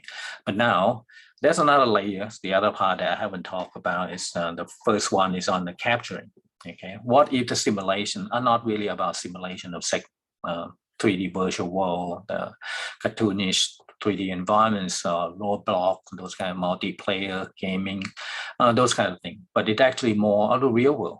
Okay, what do we do with the real world simulation? Why do we need the real world simulation for that?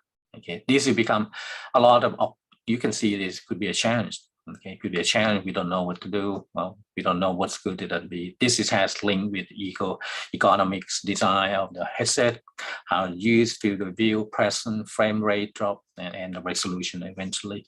But there's some low-hanging fruit right there that the HIT Lab has managed to get on them. So I'll show you one of the example here. So this is one of the project that my team doing here up here at the lab is for forest sector who do inventory.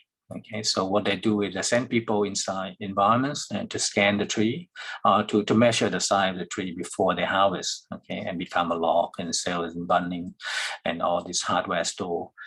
But they have to send people in. So the idea was that they can scan. So they were looking at, it's too dangerous, costly. So they send an airborne drone, go in there and then scan the environment using LiDAR sensor.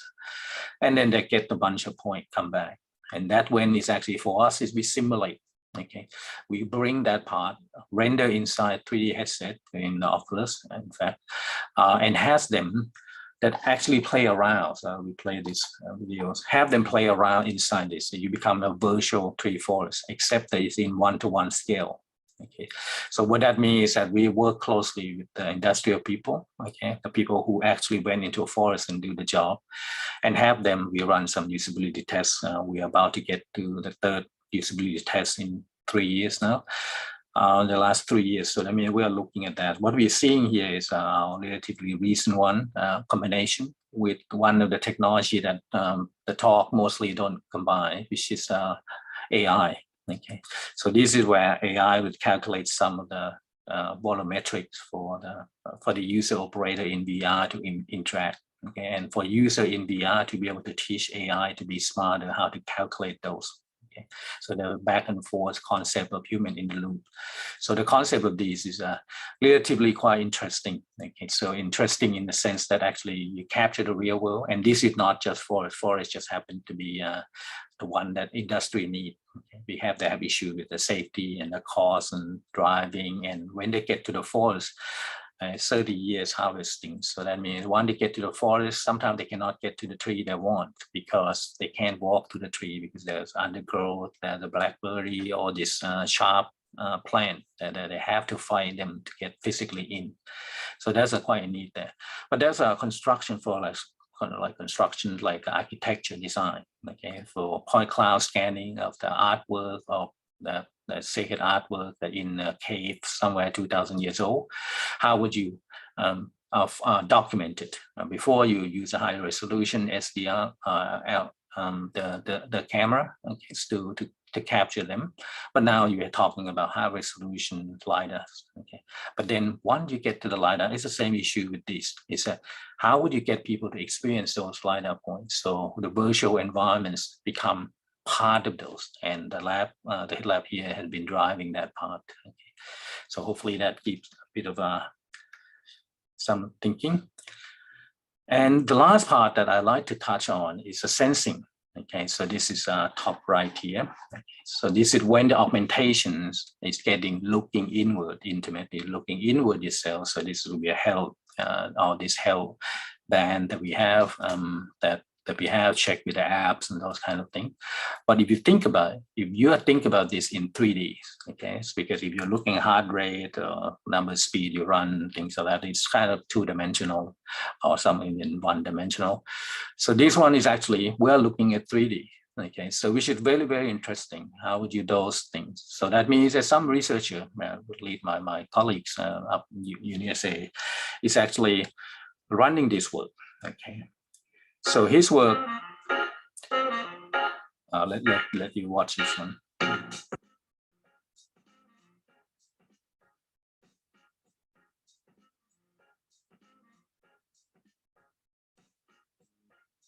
Drum is a VR drumming experience that allows 2 players to drum together while their brain signals are simultaneously measured. First, you can set some daily objects on a table to use as drums. The player will use 2 drumming sticks to play the game. Both of the players will wear an EEG capturing hardware to get their brain signals measured from the frontal lobe. The data acquired will be streamed to the data processing system to enhance VR experience, depending on the player's collaborative performance.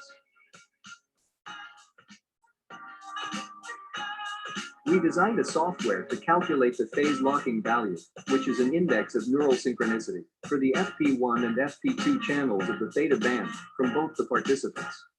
When synchronization between two players is low, the camera will be more clear to do so, whereas when synchronization is high, the vision becomes more obscured with each point cloud eliciting higher particle effects. We logged and analyzed the user's brain signals, as well as had them answer a subjective questionnaire regarding their perception of synchronicity with their partner and the overall experience during a pilot study. We discussed design implications to further improve neural drum in our paper. Well, it's clearly it's different productions budget. Okay, so this one is actually work by the Empathic Labs, computing lab of the USA that Mark is also leading, Mark Billinghurst. So what he will study here is if there a way to actually be able to, like empathics mean, this is the way that you actually can feel instead of you in a human interface. Oftentimes means is that what you can do, the active action. In this case, the researcher here looking at what happens if you actually care or you're aware of what other people are doing. How would that affect you? So it's like a loop, but instead of you're working with machine, you're now working with another humans, collective mind, and then how would you actually censor that? So he's looking at social aspect of it. In this case, he has ECG, EEG sensors, and those brain computing interface try to determine those. So that means that he used the VR as a way to actually try to see whether that can help them sync between the two different people. Okay, so that's his past work had been on a collaboration work, so but now is moving toward a little bit more on this, how people are concerned about the other person and whether that concern or that sentiments is really come and help the other person. There's work something like this about simulation lab. Okay, I don't have a slide for that. That actually tries to simulate if you're a boss, you'd have to fire someone. Okay, there's a VR study for that. So that means that the character will become very sad and very thing, and these kind of things which very, very actually find very, very interesting. And then I can imagine the metaverse is the prime example for that. How would you detect a lie inside a virtual environment when in fact now the issues is not just that. Okay, it's the issue that people intentionally lie, intentionally abuse others, bullies and everything. So therefore you're looking at this very, very complex issues. So that's why this is more not marketing's plot like the Microsoft Mesh and Meta. So this is more closer to research components. So the next one here, okay, so this one just give you kind of finishing note on what the future education look like, because for my end, because I teach student here, so for my end is also we have to think about, you will see the kids could play with this. This is the top one is a creation of White House in the US President office, Oval Office. What happens if you can put person there that instruct, there's some narrators that can talk to you and how you feel it, whether that, this is not particularly wow new concept, but it's so very interesting. What happens if it's just as easy as you click YouTube? Okay, what is the main one of the research thing that you could look is how this 3D immersive environment really give you what is the end game, what is the real benefit for that? Because oftentimes you can go here and you can because humans tend to be very subjective. They never seen VR environment, they never seen White House, so therefore they're overwhelmed by those things. But really what we find in the research in this space that what we introduced 10 years ago is still not being used today. But that's very obvious because there's no transition of the technology, transfer of technology, effective pathway. So what that means is that's why the researcher nowadays, with the technology now building that big IT company, okay, we need to think about how the clever way to use them, what is the best benefit, not just to concentrate on we can build because we can build. Okay, like what Meta were talking about, interaction SDK, allow them to move things around. I think that is all good. Okay, but what it really do here is that what is that add anything to the actual learning experience for the education is actually very one of the complex issues is that you can do and showcase many things. Second Life, for example, my colleagues here at school education have been using for many years, but they simply because you got the funding to do it. But when the funding is finished, then there'll be no more project. There's no real value in them beside the life of the actual research project. And that's, I think, as a researcher in this space, this is really critical time, okay?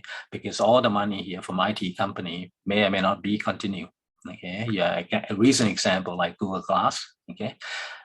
Everyone would have heard of it before. It's not that long ago in 2015. So now they're completely gone, except that they come back, reborn into a more manufacturer productivity type. Okay. And you can look at the way it changed, like this one could be a way forward, okay, a way to look at the 3D contents. These have been pitched along the medical stuff, like looking at anatomy and those kind of things that allow you to kind of work with them, see them jump off the book. This is quite a very, very common sell for a lot of research is that, it's very cool to see things jump up on the page, you see them in 3D. But now the question rained down on the fact that what is the real benefit for that?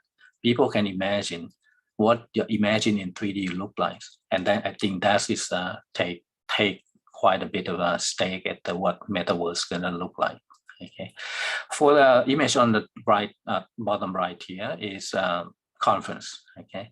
Conference here, like leading conference like ISMA, IEEE, they have host this, they have a third party company hosting the event like a Second Life. You have your own avatars and you go in, you have social event, you have this and listen to the, so personally, I have a mixed feeling for that. Okay, so because I don't really feel that it's actually gain anything beyond you watching people on Zoom.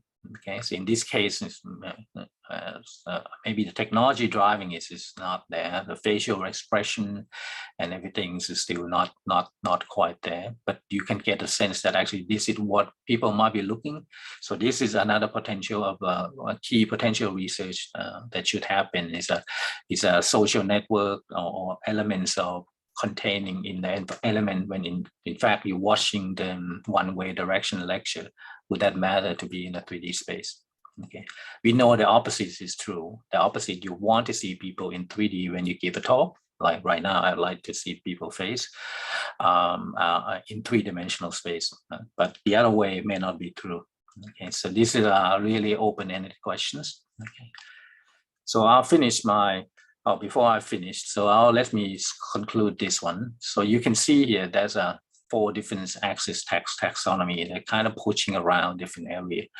For research trend for this one, there's key elements for trainers. Of course, trainer usually go after the money, whoever have fundings and things like that. So, but unfortunately, a lot of research in this space are funded by the big IT companies. They don't fund outside. So therefore, you left with what outside of that, which is I think it's good for the researcher, especially researcher in our country, in Australia, in Thailand, is that to look for those, okay, to look for those creative projects that actually take advantage of this available sensor. And then you're aware that on horizon they're coming.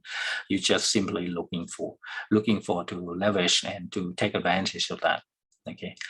One of the area before I finish my note here is there's one area that actually start to get momentum. Okay, why would people go inside the metaverse? Okay, well, just go check out 3D environments, which is good.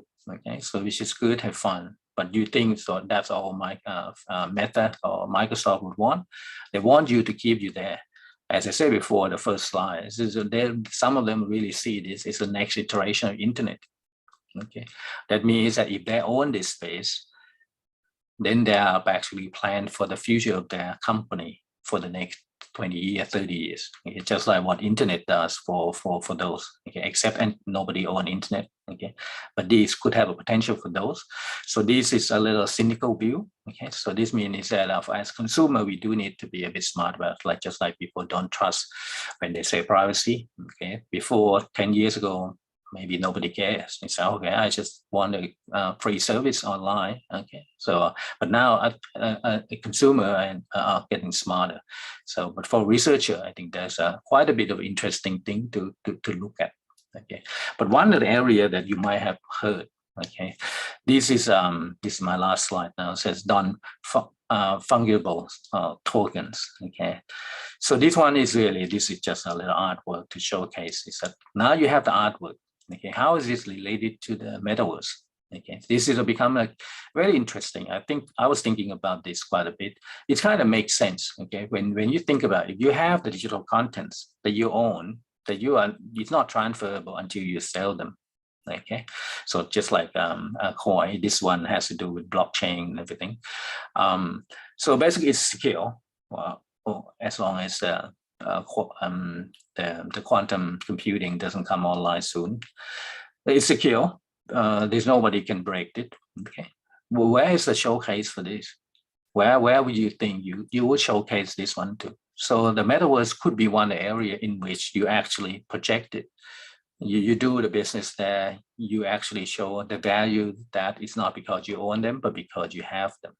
Okay, so the metaverse could be a new space entirely, just like the movie Ready Player One forecasted that could be the escape. Okay, so that is a very interesting idea. I think it's and we all should be interesting and watch over this. All right, thank you. That would be all my talk.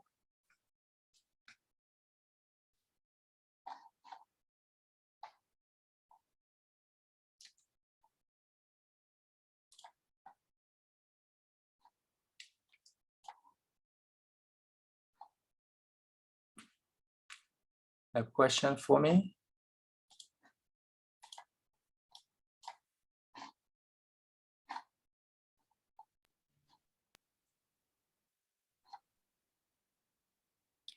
Thank you. Thank you, Dr. Winju, for the presentation. It's interesting in terms of technology point of view. And I'm not in this field, but basically people have to wear some equipment, right? For example, glasses or helmet to access to Metaverse. So being a researcher, I mean you, right, in this field, is there any developments or, in your opinion, is possibility that people, can freely, from this equipment to get on Metaverse? I mean, the headset is always bottlenecks. Okay, so you have to wear the headset and those kind of things. That's why in the video by Meta toward the end, the Project Nurseries, they're actually projecting this. Okay, it's where they're not projecting or removing the headset. What they're projecting is that make the headset look more fashionable, look something that you actually want to wear. Okay, and then I think that's the part that actually the Apple is doing. Okay. Apple is actually pushing for this. That's what we suspect anyway. That they don't want to introduce something that just works, okay, because they know they can make it work. But to answer your full question, I think the sunglass will always be there. But the question here for the industry is whether how soon we can be completely dependent with them. So I mean, how soon can you separate? There'll be an option like the sunglass. It's not always that you have to wear sunglasses to go outdoor. Okay, but that means that sometimes you can choose to have, sometimes people don't have to use. So that means I think that's what the next milestone I aim would be for industry is to look for the element up to one point that actually allow them to either use or not use. In the Microsoft Mesh video that I show, you will see that they not only use the headset, they use tablet. They use the tablet, cell phone, and things like that. So I think that's what they were looking for. It's really a mixed mode of engaging because they realize that actually there's a billion of people using Facebook every day, but it's only 100 of them, 100 millions actually have headset or less. So therefore, they are missing out a whole lot of things. So therefore, I think that is definitely there. But the technical challenge is quite significant. I have to say is quite significant. People try to go with projector-based system. I think you might have some at the university. So you have projector, you project it, you forecast it in the environment, you change them. So you don't have required headset, but you actually have to have an environment that's set up like museum. Okay, but that is not that practical. It's more like a fixed set. Okay, what people looking for engineer side of view is actually create a holographic display, holographic spinning laser. But that is what they're still very not early, but they're still not making enough progress to make it to mainstream. So in that case, you'll be seeing something like Star Trek, things that simulated inside actually at the very photon levels. So, but that's a different things. I think the brain computing interface might come before that. That's my guess anyway. Thank you for the answer. Thank you. Thanks. Thank you again, Dr. Win Yun Chantamir, for answering those questions. Is there any question, please?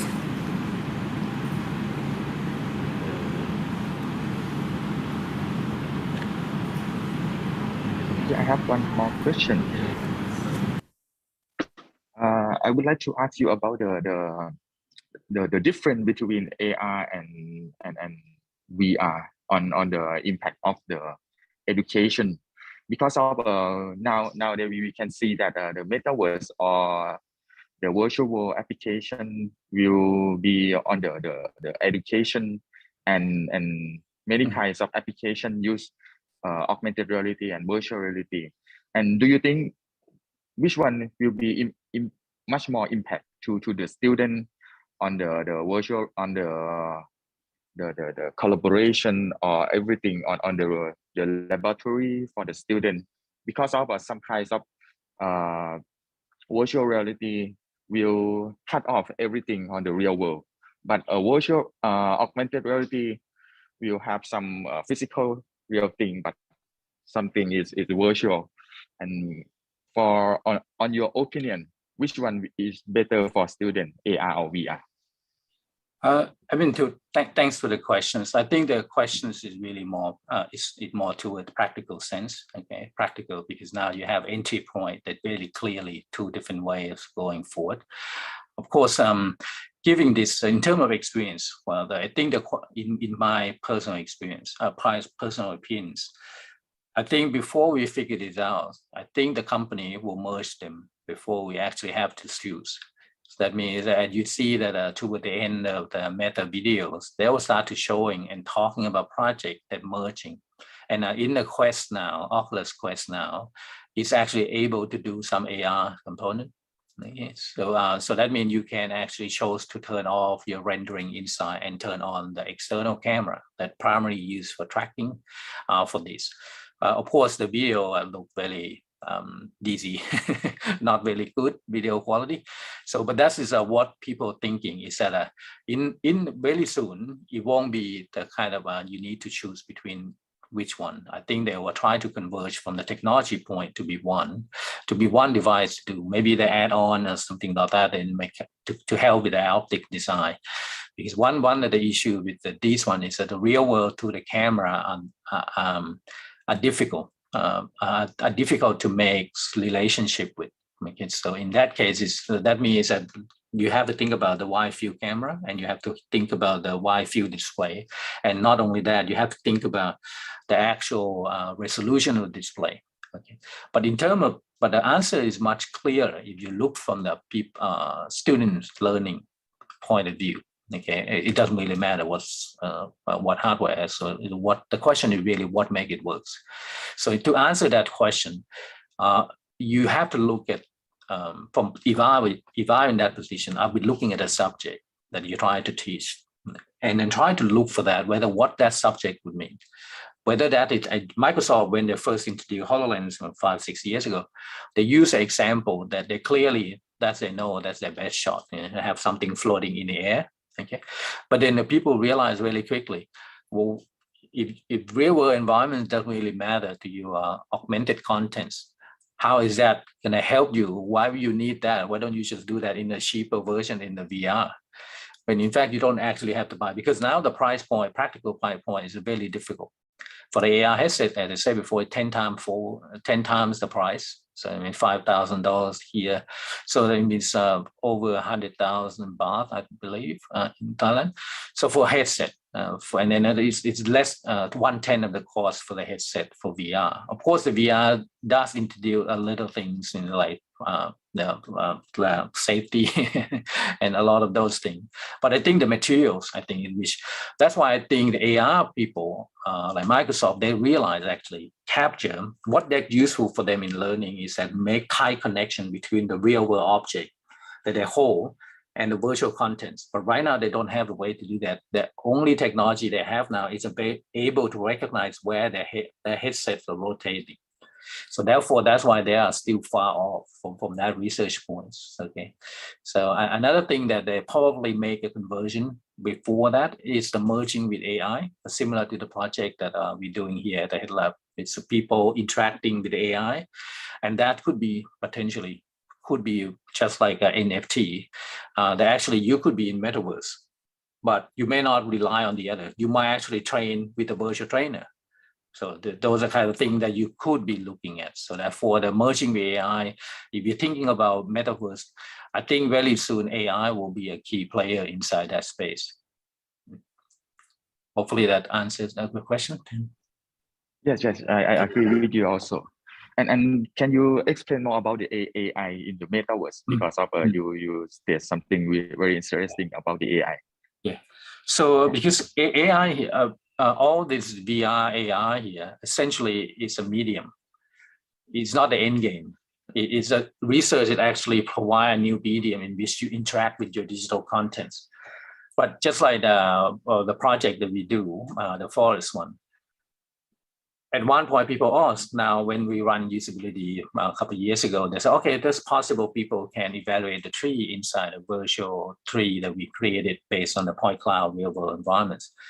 The next question would be, but would you have the humans operating the VR or AR, that man hours?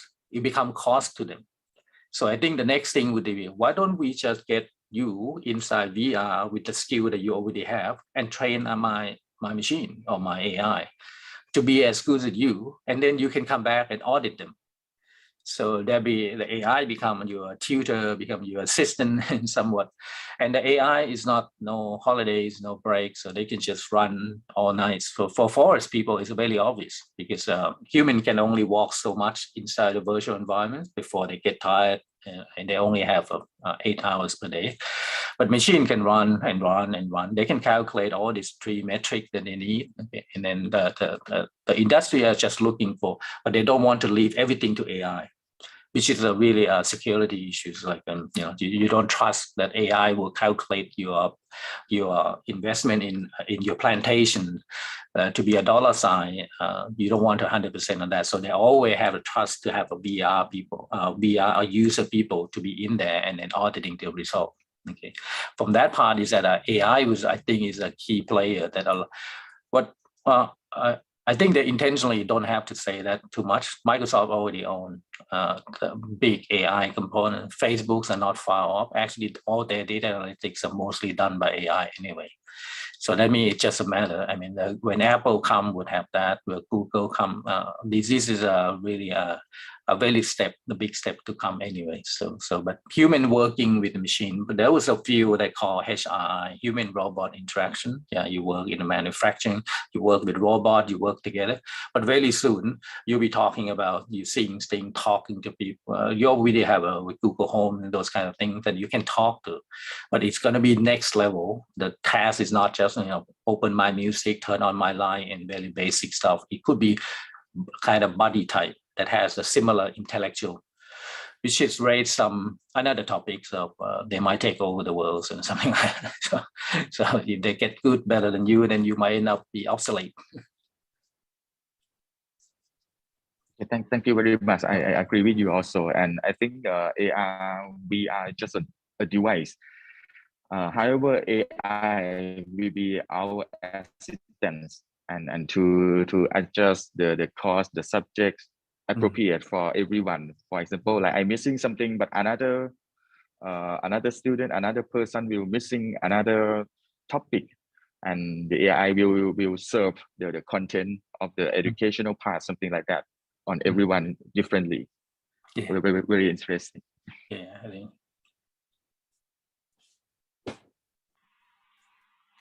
Thank you very much, Dr. Winyu Chintamin, for answering this excellent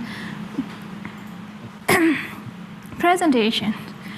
We have one more question session in this session. Is there any question from the audience?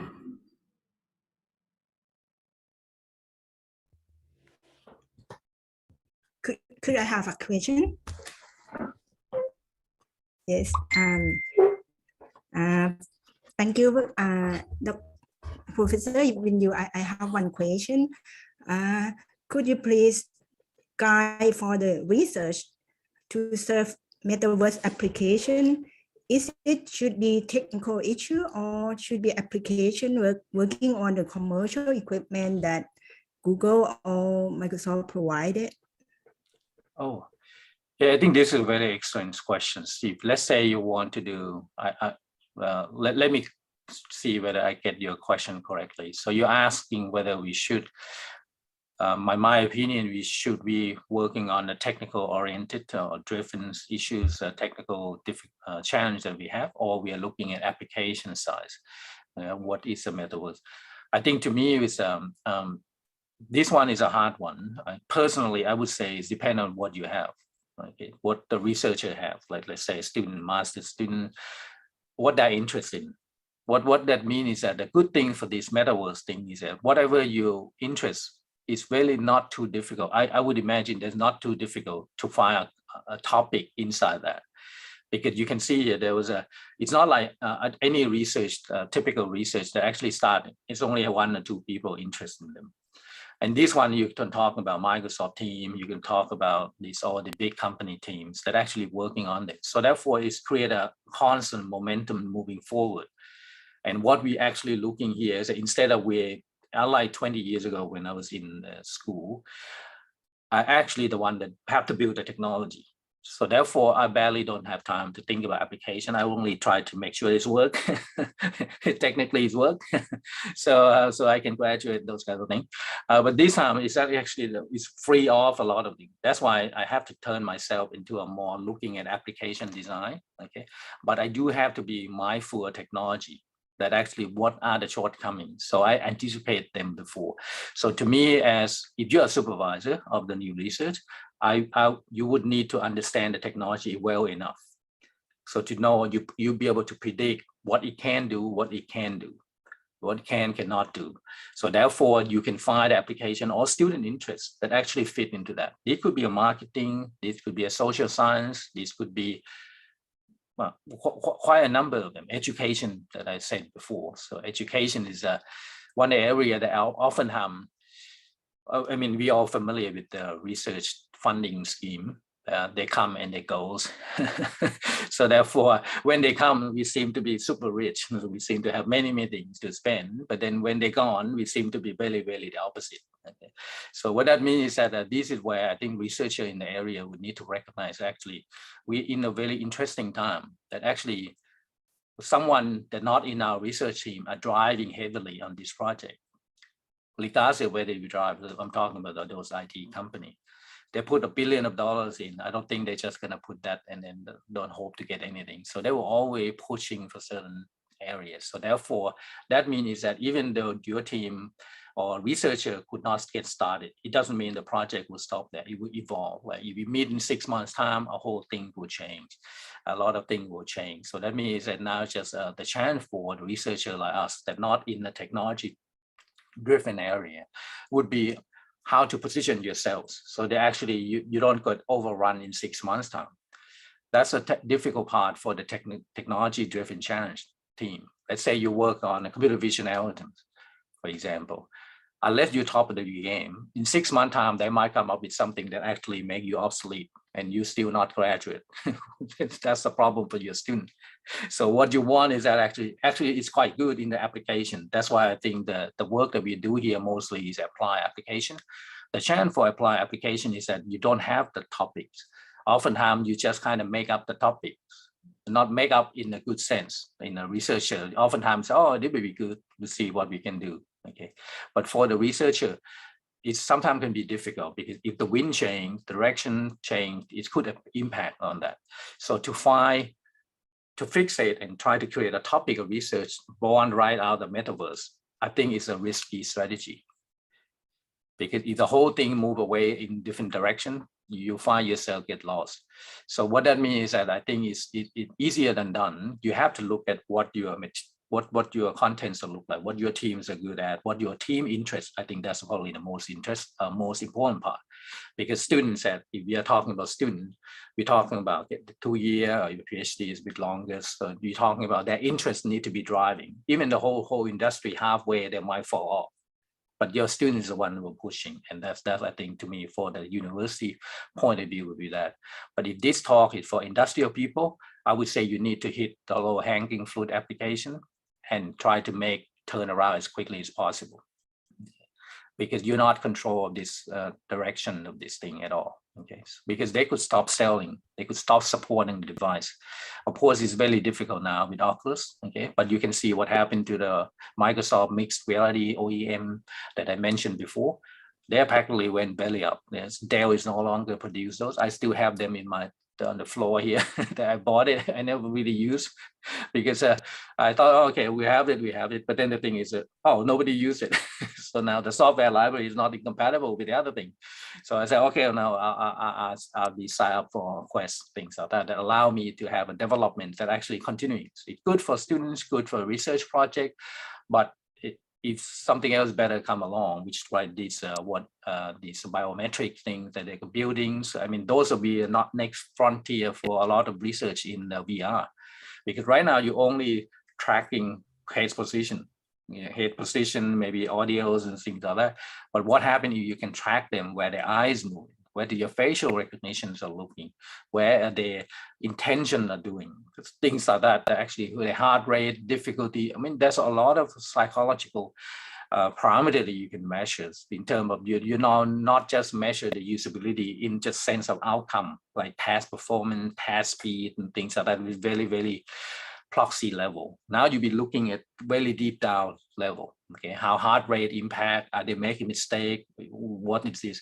This is really going to be the next one of the area in psychology that actually people might be interested in looking at them. But again, if you have a computer science student, you wouldn't want to put them in this kind of project because it's take a lot of background in that space to understand it. Okay, so therefore it got to come from student. If the student had more marketing and know how about technology, I think there's plenty of application that people can think for. Okay, like right now, I have a friend who in petrol gas car gas stations business. He actually just bought his company a space in the metaverse for his gas station pump. So I haven't talked to him. So maybe I should go to your station.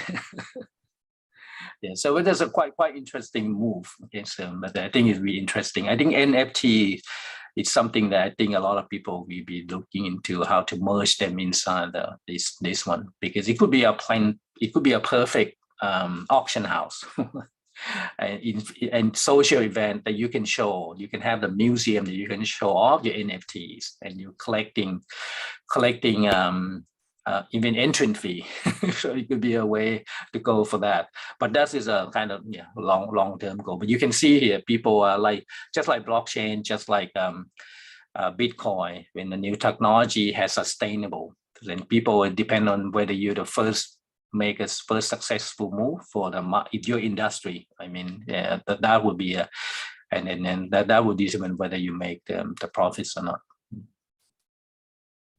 Hopefully that answers your question. Yes, I think application could be good for me too. Thank you very much. Thank you very much, Dr. Win Yuka. It's really a pleasure to have you in this session, and we all gain a lot of knowledge from your talking. Thank you, everyone, and I hope you are enjoying this excellent presentation. Now, we will move to the next session. Before moving to the next session, I would like to introduce about ITD of School of Informatics at Waterloo University. Please feel free to enjoy it.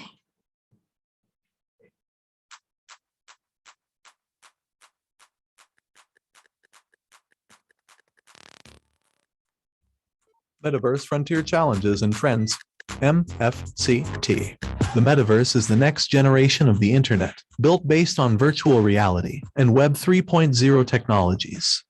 It connects the digital world with reality, creating an integrated experience for users across a wide range of platforms, including online education, remote system, or applying for virtual training. In this conference, we invite Metaverse experts to highlight challenges and trends that the Metaverse can be used to enhance your career. Digital Content and Media, DCM. In DCM's vision of the Internet of the future, the Metaverse plays a major role. He has expertise in the technology of gallery, library, archive, and museum, as Noah's Glam. We plan to merge these into Metaverse technology. Finally, we will create a world of glam virtual classrooms in the Metaverse. If you cannot figure it out, think games like Fortnite and Minecraft do today. Digital Communication Arts, DCA. We can readily adapt to the virtual world or realm of the metaverse in the digital age. We create stories in the virtual world using text, images, graphics, colors, and movements ready to be presented as reality, entertainment, or even unlimited imagination. We specialize in public relations, media planning, marketing strategy, and event organizing. We invite everyone to join us in the metaverse world as our second life marketplace. Innovation of Medical Informatics, IMI. IMI program focuses on metaverse for medical applications such as medical illustration and telemedicine. Our mission is to develop expert in the VR, AR, and MR of medical applications. We mainly develop interactive AR applications to simulate 3D objects on the human body for support medical education. Finally, we hope our mission improve quality of life in the next era.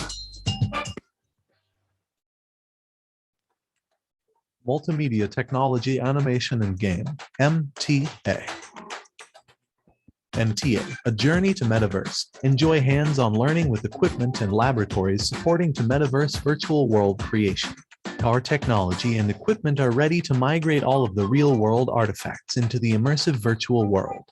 Also, 3D animation and virtual world development combines virtual reality, augmented reality, and mixed reality technology.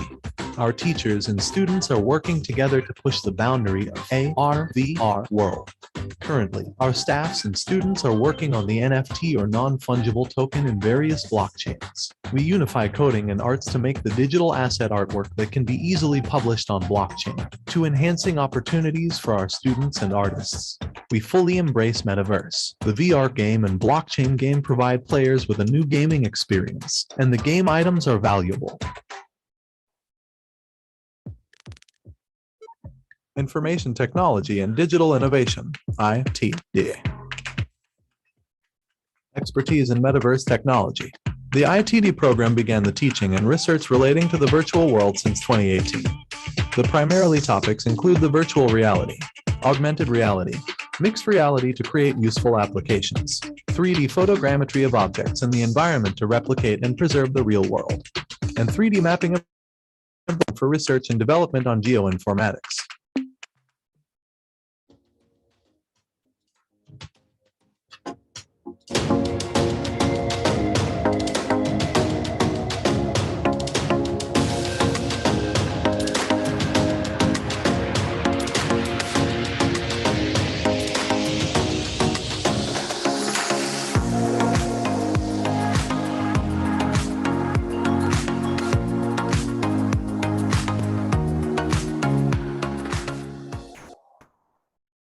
That's so awesome.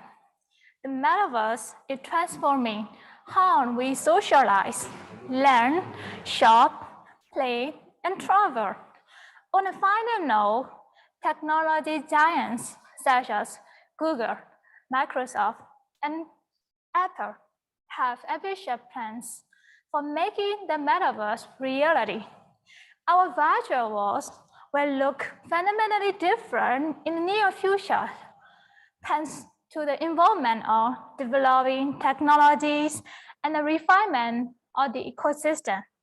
Thus, we attempt to bridge various emerging technologies to the further progress of the metaverse. Now, moving along to our session, please welcome Dr. Yutana Jiragrun, Head of the Information Innovation Center of Excellence, who will be speaking to us on Thank You Speak to keynote speakers and seminar participants. Please welcome Dr. Yutana Jiragrun.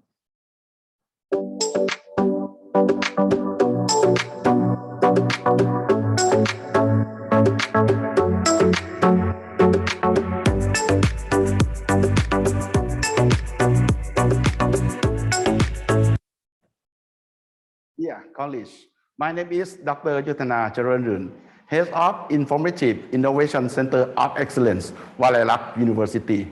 First of all, I would like to thank you from bottom of my heart to taking time from your very busy schedule to be participants in our seminar, Metaverse Frontier, Challenging and Trend. I am also extremely grateful to our keynote speaker, Dr. Jumpot and Dr. Winyu, to touch on the metaverse in your session and creating so much awareness regarding the same.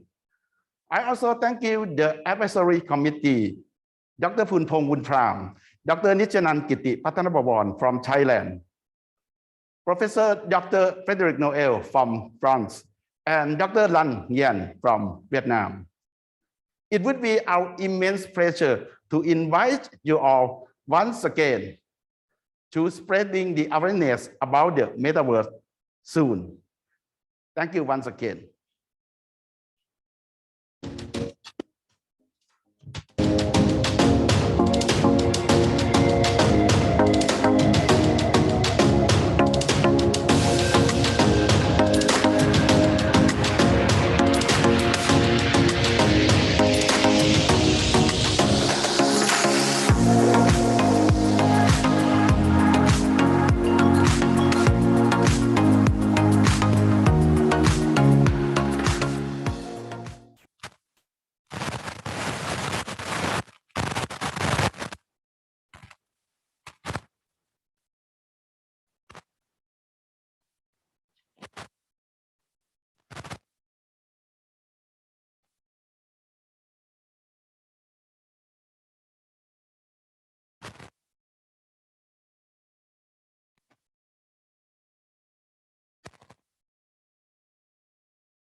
So, let we conclude today's seminar.